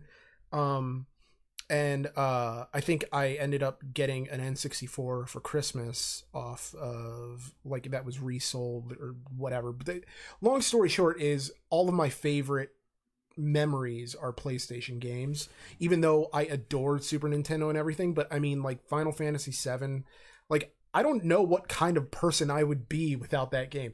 Actually, I might have gotten laid more often. But the whole idea is that, like, with games like Final Fantasy VII, with like Parappa the Rapper, Tomb Raider 2, Twisted Metal 2, like all the golden oldies that were in the prime of, that type of period, those were like some of my favorite memories. Final Fantasy VIII, Final Fantasy IX, all those great things.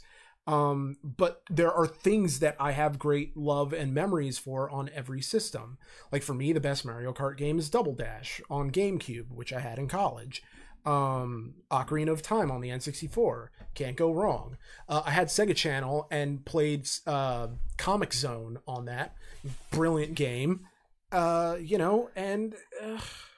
Super Nintendo, it's like you can't go wrong with like Mario World or any of those platform games from the age. I even had Home Alone 2, the movie, the game, which, I mean, I remember how long it took me to beat that thing. It was insane, but I always loved, you know, the level where you're in the house that he has to sort of like set up and rig and do all those things to, and you needed to get keys to specific doors. It was a very weird game. Yeah. But so all licensed movie games were weird games back then. The what was it? The Street Fighter, the movie, the game. Oh yeah, with the they actually filmed like, you know, actors against the What's your favorite Jean-Claude movie? It is were we talking about this before? Yeah, but I don't think I said what my favorite... It's Bloodsport and then everything else. Okay. Although Kickboxer is up there solely for, you know... Jean-Claude, that's the movie that tells me he can act. Kickboxer? You know, yeah. Because just the way that he reacts to his brother getting paralyzed by, like, the big bad of that movie. And, you know, it's every single bad thing that can happen to a hero in a movie of, like, the bad guy paralyzes his brother, rapes his girlfriend, stabs his master's dog. Just basically all these... It's almost like an old Western in a way. And then they have their final battle, and it's... like a Taipei deathmatch type thing where your hands are wrapped in hemp, dipped in resin, and then dipped again in broken glass. And then that's how you fight. But no, I prefer Bloodsport solely for just the kumite itself is kind of absurd in that, like, it's this underground fighting tournament with the best, most badass fighters from all over the world, but also, like, you're doing this thing that is supposedly illegal, but I don't know. It's just strange. It's such a strange and wonderful movie because it's like Rocky if, you know, well, Rocky if Rocky won, but also Rocky if, you know, his English was barely in. Actually, no, that's also true of Rocky. So I don't know. I just love Jean-Claude Van Damme movies. Cyborg is really underrated too. It's the post-apocalypse one where he has to get this android with the cure for the apocalypse to like a certain place. And yeah, there are a lot of really, like, he made a lot of good movies. You know, Double Impact, where he's like plays twins, and they're just casually throwing around the F word, like the FA word, as because it's the early 90s and people don't really view it as that. Yeah. But yeah, I don't know. Maxable says, "Hey, RCR crew from the ATL." I guess it means Atlanta, from the Atlanta. Yep. So glad y'all decided to combine toilet humor with autos. I have a couple of interesting cars if you're ever down south. We will be again. It's simply too easy. Don't know when, but that's what the Patreon budget is for. And thank you to everybody who donates. And thank you to you who are helping me do this. I think we're going to get... It's 9 o'clock. I think I'm going to get the sign. The sign. The sign. Sign. We legit got good pop music and no one remembers. If I opened up a burlesque club, I would call it Lace of Bass. Shit. That's like BoJack Horseman, good pun. Or like something that's just in the background of like, it's the not letting you the flashback to the 90s. Yeah.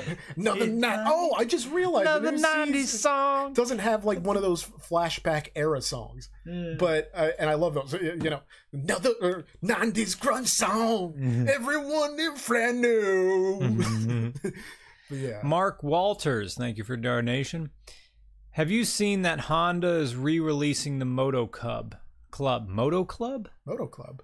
I don't know what the Moto Club is. I thought you meant the Cub, this little scooter, but that never existed in the United States. No, I don't know what the Moto Club is. And MH Taylor, thank you for your donation. Keeping my promise to donate when I watch you guys live. Well, thank you Taylor, for doing this. Yeah. Glad to support. Thank you too. Derek Myronic. I remember. Yeah, you're here almost all the time. No question, just chucking some money at you guys. Thank you, Derek. Thank you, Derek, so much.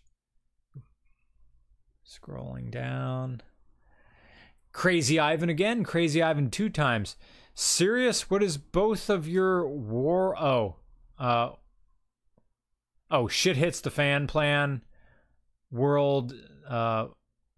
Something. Oh, your shit hits the fan. Oh, like the plan. Apocalypse thing? Like, if the apocalypse happens, what is our plan? I am not a prepper, but since you've asked this question, let's see what I have at hand. My plan is simply to die with some measure of my dignity intact as I hold this Albie Award on my shoulder like a pirate's parrot. Because realistically, I'm not gonna make it. We all know it. I have horrible anxiety and no discernible survival skills. Nothing I can really contribute to this, to a survival community, except this incredible hot physique. No, I'm kidding. But yeah, I've got nothing to donate unless they need entertainment. I have my Kelty backpack. It's 45 liters, I think. I mean, I need to get a gossamer. And this is, I can ride a motorcycle with this on. My plan is to get on this with the motorcycle, but that's where my plan ends. Like, where realistically would I go? Like, you know, this apartment isn't too bad as a holdout because it's up a few floors. Yeah, you're gonna hear him coming. Yeah. Scratching at the door. Yeah. But I don't have, like, a supply of food. So when you think shit hits the fan, you have to leave. But the thing is, we're already in the country. This is kind of where people would come to. Yeah. I mean... All right, so shit hits the fan. Let's say you need the basic stuff. You need food and water. Yes. I would load this up with smart water bottles. I have a Sawyer filter, which is good for like hundreds of gallons. Mm. So as long as I had a water source and as long as I have food, like I could have about 5 days worth of food and a shelter and my down quilt in here, the compressible one.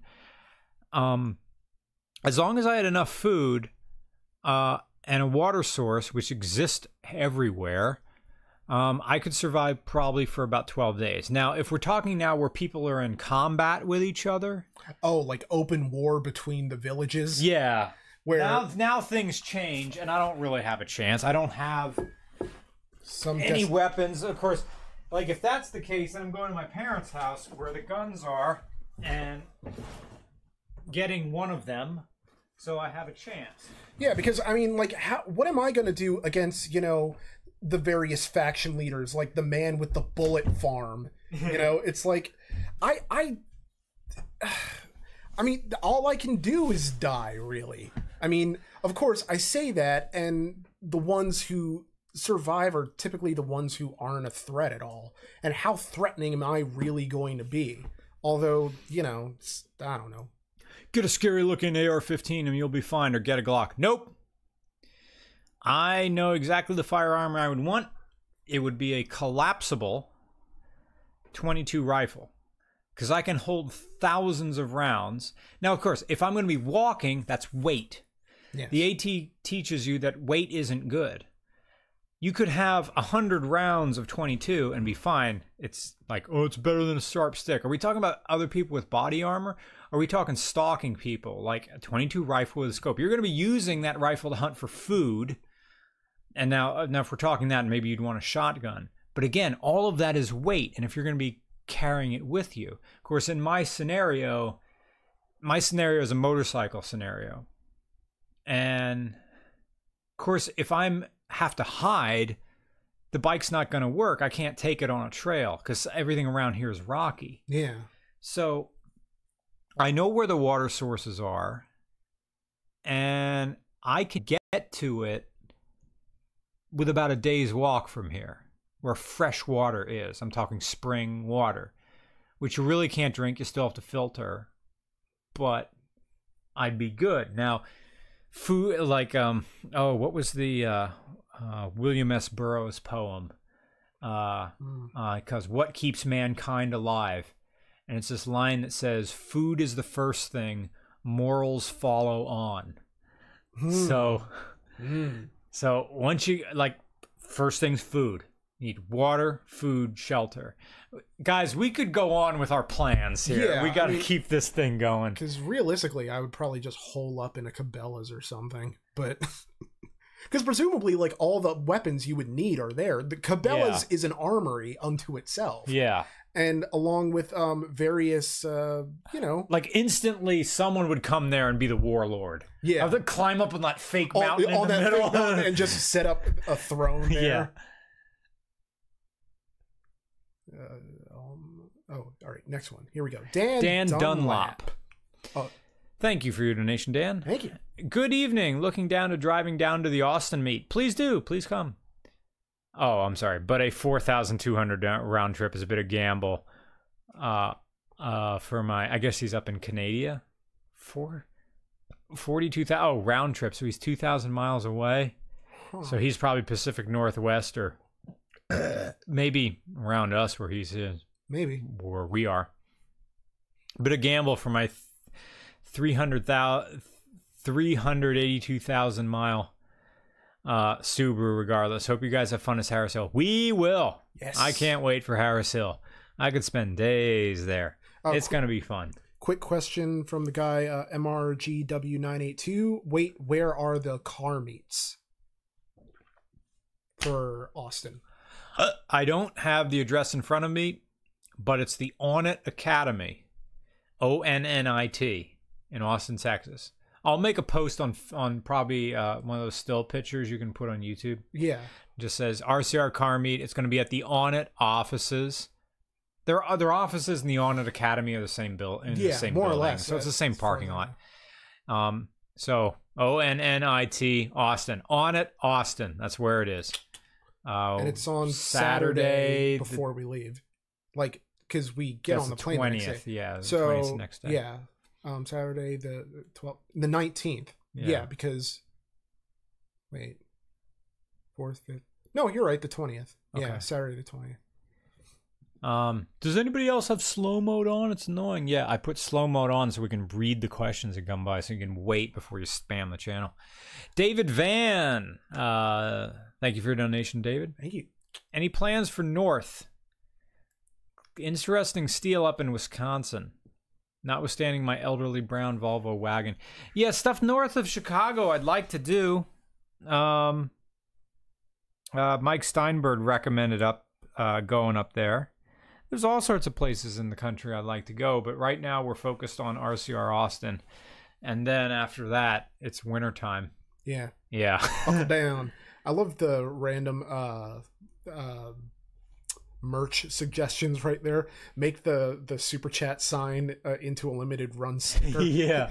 Or an RCR branded pre-workout and fiber boost.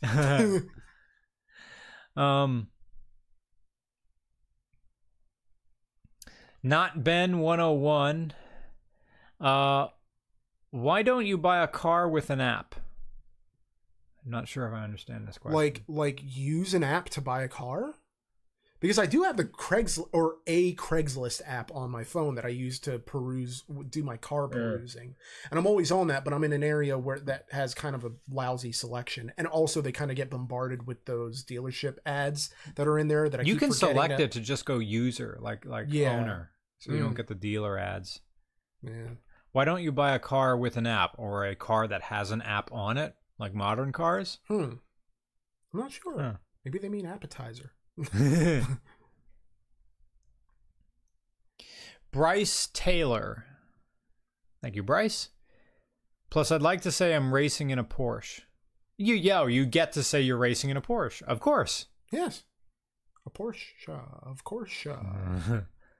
BoJack Horseman has never owned a Porsche. Of course. I think it was always just like Teslas, but I don't know what. And BoJack Horseman was seeing in the 80s flashback, he was driving a C4 Corvette. No, I'm sorry. In the 90s, he was driving a C4, early 90s, C4 Corvette. In the 80s one, he was driving a convertible BMW 325i, I think, an old one, which also I think Princess Carolyn was also driving. Yeah, she did one of those songs. It was a 2007 song, like generic 2007 song. I just love how like the businesses in the background changed to accommodate the various time periods. MH Taylor says, had to donate again? Well, thank you so much. In response to hiking with MREs. In the Marines, we strip them down before hiking. Exactly. You get away all the wrappers. I'll bet, do you even throw away the plastic utensils and just eat with a knife to save weight and waste? Yeah. Yeah, because I'm thinking, like, what would you even realistically need the utensils for? It's kind of just get the food out of the way, and it's eating out of utilitarian reasons, not to enjoy it.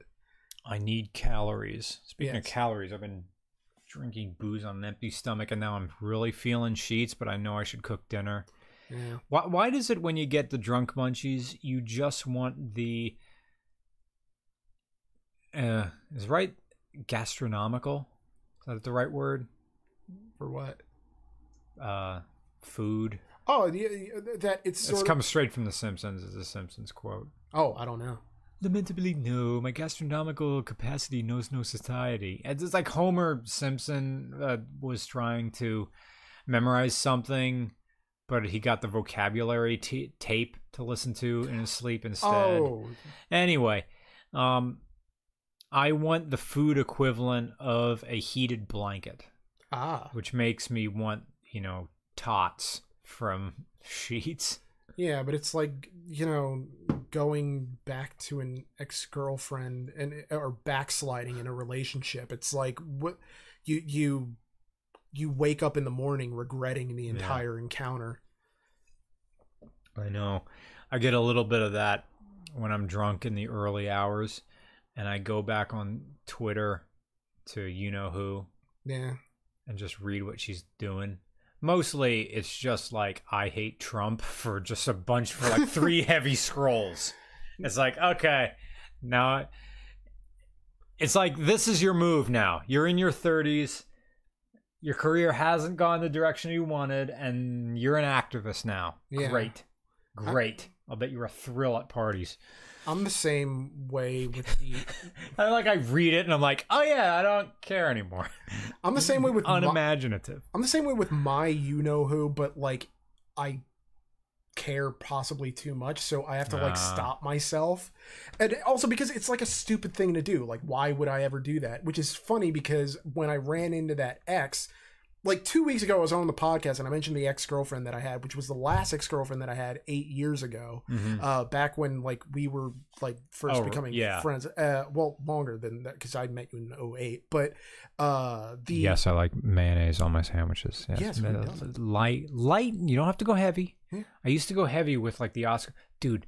Mayonnaise and mustard but on opposite breads. Yes. One piece of bread gets the mayonnaise, the other gets the mustard, and then you layer. I know this is terrible food, but you layer the individual slices of American cheese and the Oscar Mayer bologna. You layer them 5 deep. So as you bite through them, it's like firm, soft as you bite through. Very nice. I'm sorry, continue. Oh, yeah, no. I always had it in my mind that when I ran into that ex, if I ever ran into that ex again, that I would have so much to tell because so much has changed in my life in the last 8 years. And then randomly, like, I bring that up, and that weekend I run into her like serving hamburgers at my local like fall festival, for this stand. God, I want sliders now. Yeah, I mean, it was a fantastic burger, but like we did small talk, and then I realized like I didn't care. Like I thought I would care, and I didn't care. And it's the most wonderful feeling in the world where you think that this person who, you had invested so much of your own self-worth into, and whose comments caused you to have so much doubt about yourself for so long, that you could run into them again and suddenly you don't want to tell them off, and you don't want to like even say anything that's going on in your life, because at the end of the day, it's like, you live your life, I live mine. Like there's nothing in our eyes, I could see, like there's nothing that a conversation is going to do to benefit either of us. We haven't thought about each other in that long. Yeah. So but that's more or less what ruined relationships for me. But now I'm in that point where I kind of want to maybe be in one again. I don't know. It's just I miss the feeling of belonging to somebody. So it's that weird sense. I've spent like way too many years just kind of like, you know, in the Joey Diaz way, like slinging dick. Yeah. And it's not really as fulfilling as you would think.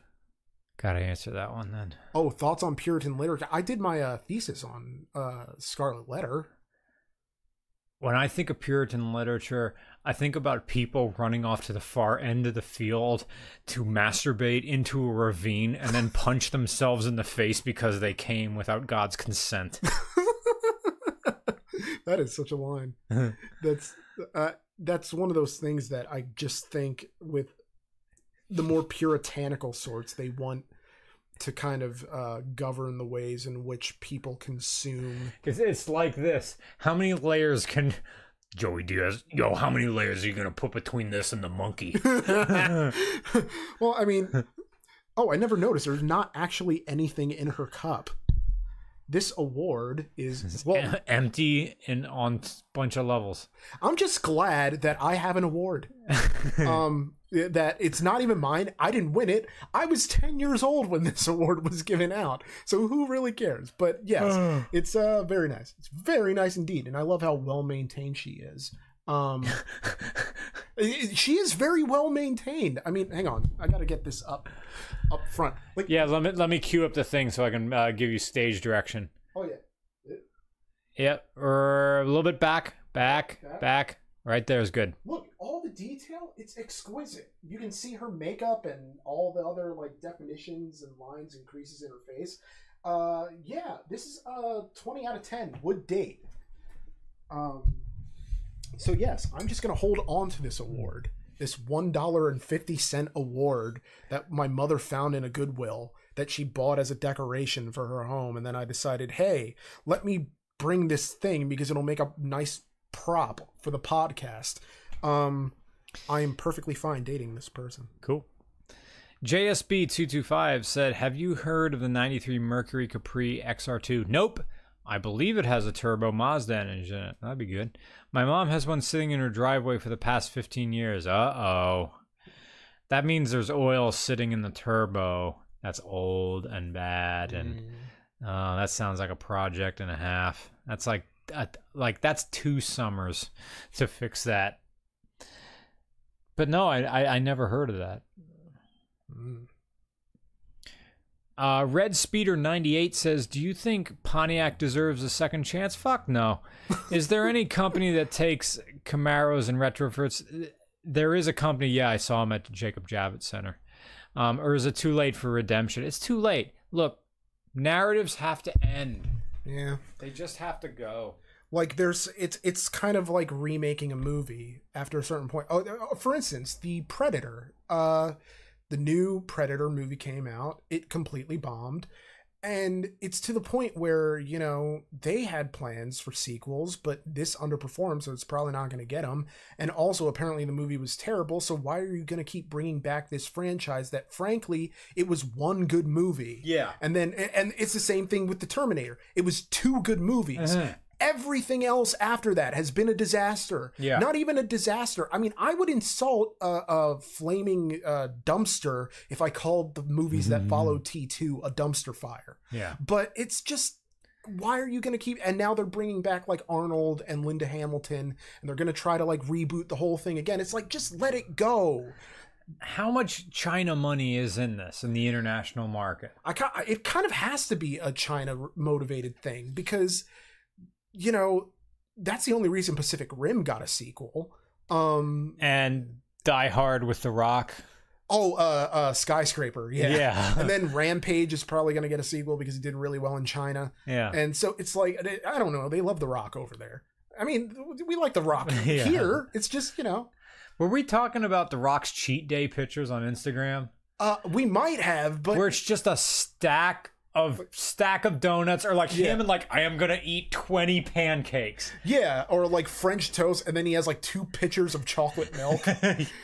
Like, to be able to like, does he get a cheat day once a month, or is it once a week? I don't know, but considering the amount of time he probably spends exercising, I almost feel like he could get away with once a week. Like, I mean, if The Rock gets a little flabby, he's still The Rock. Right. You know, he could still, you know, snap my head off like Thanos eliminating half the universe.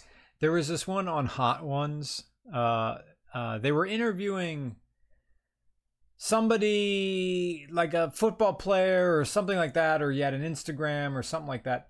But he had this one thing that on his cheat days, he gets up extra early to just get ahead. So he has more hours in the day to just eat all the stuff.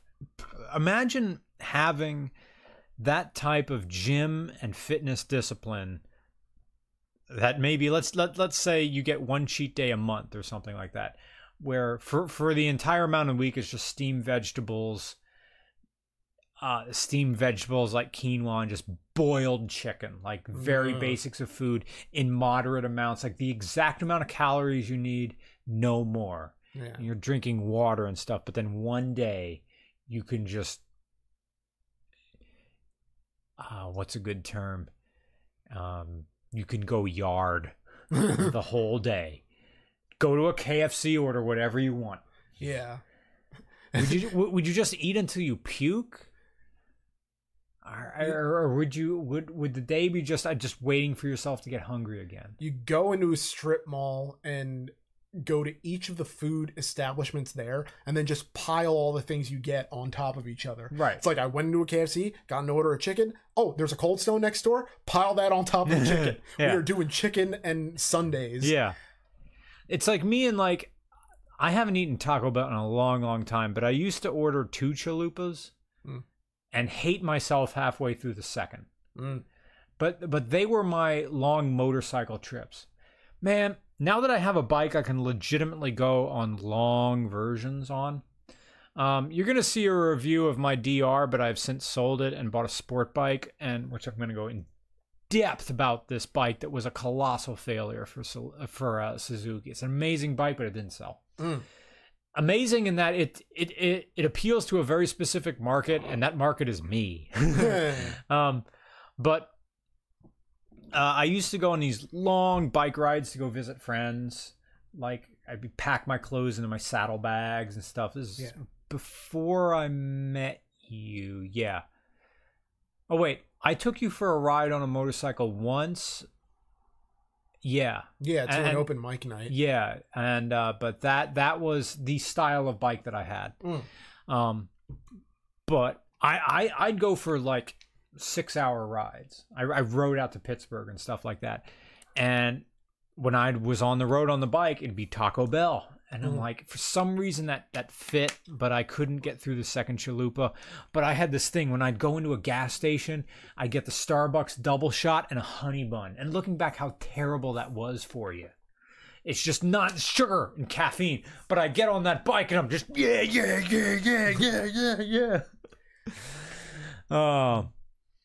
Burgundy Burnouts. Hey, again. Found a good condition Subi 6-speed for the fire. Oh yeah, for your he's making for those of you who don't know, Burgundy Burnouts is making an all-wheel drive Firebird. Found a good condition Subaru 6-speed transmission for the Firebird STI. Build time to build the tranny tunnel. Great, that thing's gonna be amazing. Man, it can't just be me who's gonna drive Burgundy Burnouts' all-wheel drive Firebird. Just bring the whole... It's got to be other YouTubers who drive that thing. Yeah. Okay, now the big one. Wow, $150 super chat. I will spend it wisely. I hope it's okay that I will use some of that money to buy myself a beer or two at Philly Airport on the way to Austin. Or maybe take people out to... But that's the weird thing. Like, the guys from Wanted are probably going to try to treat us. But anyway... I didn't know I could donate on here. Cool.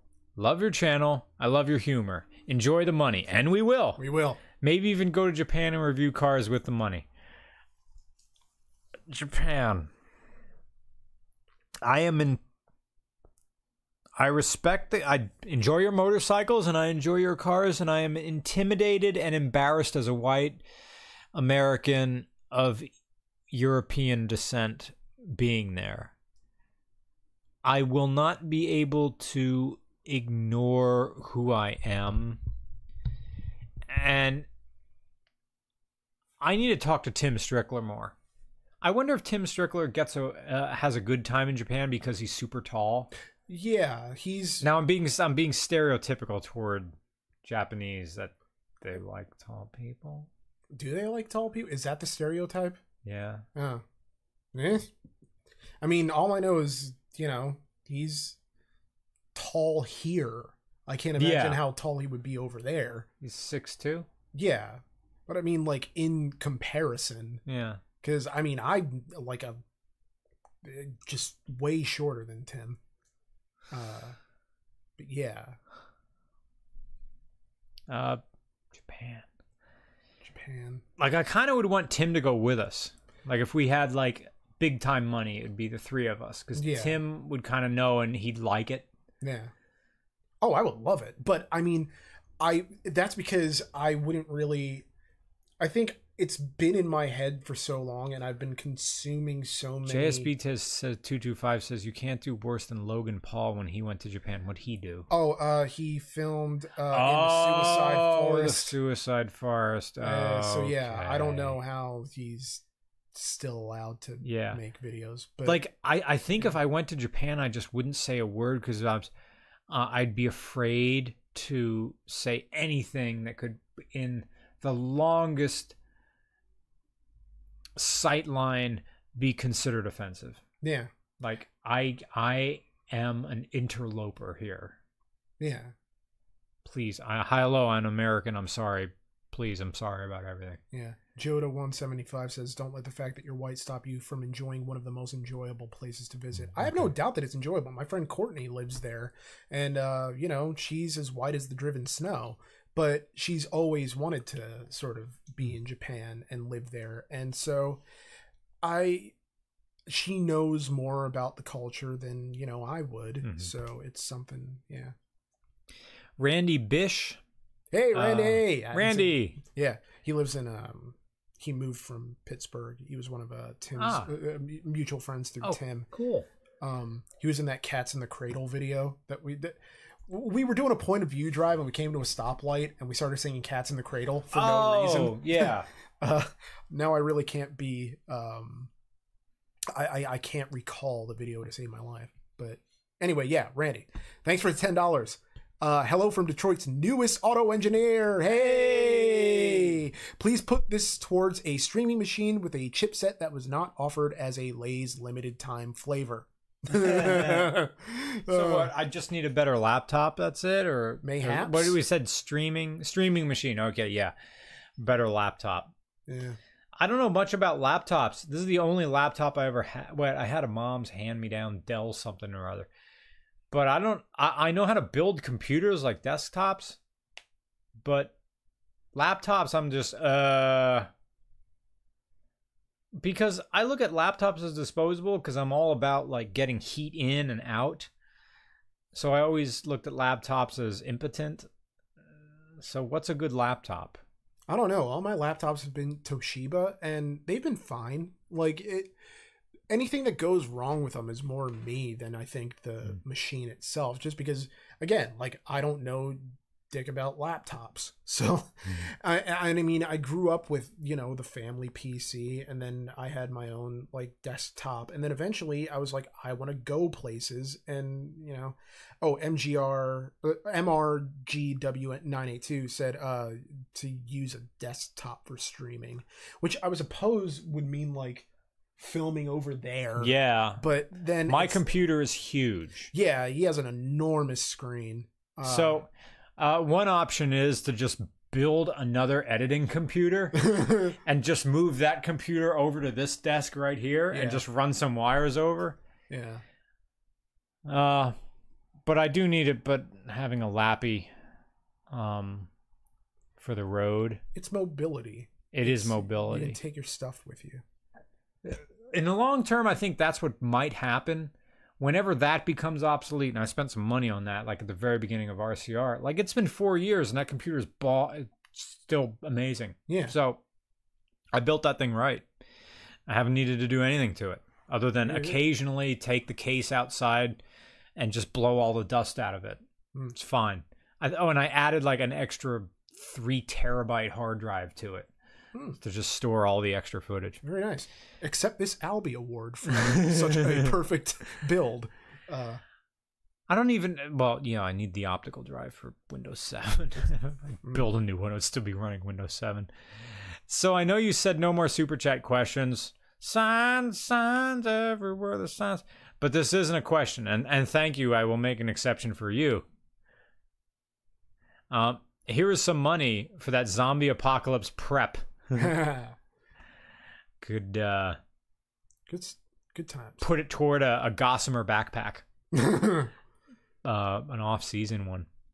Of course, I gotta get probably what that money's gonna go for is to fix my right knee. Yeah. I'm going up to Geisinger next week to have it look at. I think I've been walking on a torn meniscus for 5 years. I busted it playing basketball and just sort of ignored it, and it hasn't been a problem. But in the past, like it wasn't even a problem when we went to Chicago, because I remember getting on the treadmill and just running. Wait, when were you on the treadmill in Chicago? Oh, in the little... in the morning, one time before the second shoot, I just went down there and ran. And I didn't have any problem then. So it's only been in the past 2 months that it's consistently hurting every single day. It doesn't hurt now because I'm drinking scotch. Well, I have the same problem like along my belt line, and I think it's just mostly from working my core. I also have like kind of these lipomas which are just like fatty tissue that are there. And they're like, well, sometimes it'll hurt, I guess, maybe. I don't know. I vaguely remember the thing. But they ran all the tests. Like, it's not a tumor. And it's just a bunch of, like, fatty tissue. $500 can build you a great mini ITX stream box. Oh, he's talking about building a mini computer. Yeah, have you seen an AMD ITX motherboard costs? I don't know. Yeah, I have no idea. Skin Nats Caps says, "Oh, I missed the super chat again, but here you go, you beautiful fucks. Go. Thank you, we will go. Thank you, sir. And thank you for thinking we're beautiful. Yeah. Like this Albie award. This is my new girlfriend now. Let's be realistic. She's the only one who can match my impossible standards in life and in love. Daka Jones 5. No question, just missed you last week. Have a good night, guys. Well, have a good night. And to you as well. Daka Jones. Possibly the last one. I think that is the last one. I think we're ready to wrap this thing up here. Do you want to know how much I love you guys? I love you so much that I have completely missed the season premiere of Survivor to be here. So that's how much I love us, these RCR fans. And also because I can DVR it on PlayStation View. So who really... I can miss Survivor every single week and then just go home and watch it while I'm doing stuff, on the computer webs. Like working on the documentary. So it's ready. And the poll. Yes. Okay, so we did a poll Brian put out a poll on the Regular Cars Twitter to ask if people want the next RCR stories, which is going to be either 3 or 4 separate videos spread out across the week that we're in Austin, or whichever is the off week that, where there's no video. If we want it spread out throughout the week, or if we want it dropped Netflix style all in one day. And so we, what ended up winning was the do it all in one day. So it's going to be Netflix style. Except Nickflix. Except I'm almost guaranteed that has been used by somebody before. Yeah. But trust me, in 3 weeks it's going to be Nickflix and chill. So yeah. I don't know. And it will also be uploaded to the podcast. I initially said that even though the videos would be split in parts, that the podcast version of it would all be one file, but that's completely untenable because they've been produced as separate episodes, so there's a beginning, middle, and an end for each episode. Yeah, so it wouldn't make sense to stitch them all together into one super file, so I will just release them as separate audio files for the podcast. I know it's probably going to be more annoying to be downloading all the separate things, but then you would just be downloading one big thing anyway. So hopefully you guys enjoy it. I've worked stupid hard on it, and there are some guest voices on the thing, so it's going to be interesting, and it's going to be stupid long. So hopefully you guys have a good time with this. But yes. And now the weather for Wellington, New Zealand. Currently, the weather is 54 degrees under cloudy skies. In Wellington, New Zealand, it is 1 p.m. And now the extended forecast for Wellington, New Zealand. Today, partly cloudy. The high will be 53 degrees. Partly cloudy tonight with a low of 42. Sunrise was 6 a.m. Sunset will be 7:22 p.m. Chance of rain 10%. Humidity 56%. Winds are out of the south at 10 miles an hour. With wind chill, it feels 51 degrees. Precipitation 0 inches. Pressure holding steady at 30 inches of mercury. Visibility 6 miles. And now the weather for Coventry, United Kingdom. Time is 2 a.m. Currently, it is 59 degrees under partly cloudy skies. Sunrise was at 7 a.m. Sunset was at 6:52 p.m. Chance of rain 0%. Humidity 86%.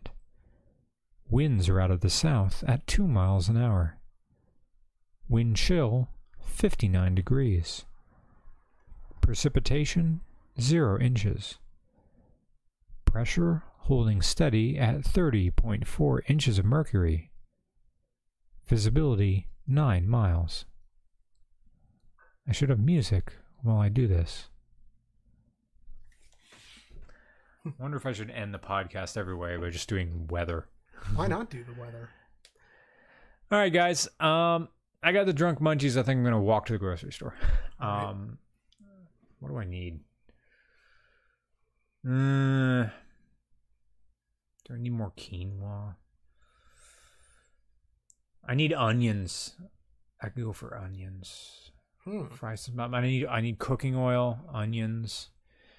Cooking oil, onions.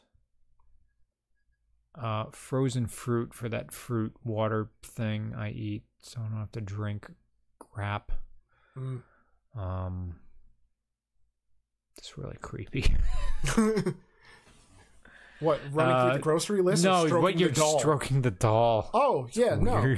He's just bacon. No, I bought a pack of bacon, and that was my treat in the middle of the day. Is bacon and frozen vegetables and things. All right, guys, I'm going to the store. We're calling it a night. Thank you for watching RCR Podcast. Thank you to everybody who donated in the super chat. Thank you to everybody who donates through Patreon. It's how we get out of mid-state Pennsylvania and go to other places and act like a much larger YouTube channel than we really are. Yes. Thanks for everybody who's talking. Thanks for talking to each other in the regular chat. And thank you again to all the super chat things. Sorry, Justin Y. Yeah, you just got here and now it's over. But don't worry. You can listen to the whole thing. Hey, you're not supposed to give money, but hey, you gave money. Emma GR 1982 said, need Oreos and Roman. Stop stroking that thing creepily. Also, good night. Good night, guys. I'm Brian. Guys. And he's Nick. Oh, and we're Nick. done here. Sorry, I thought you said I'm flying, as in you're getting out of here. Didn't know it was a name thing. Hey, we're done. We out.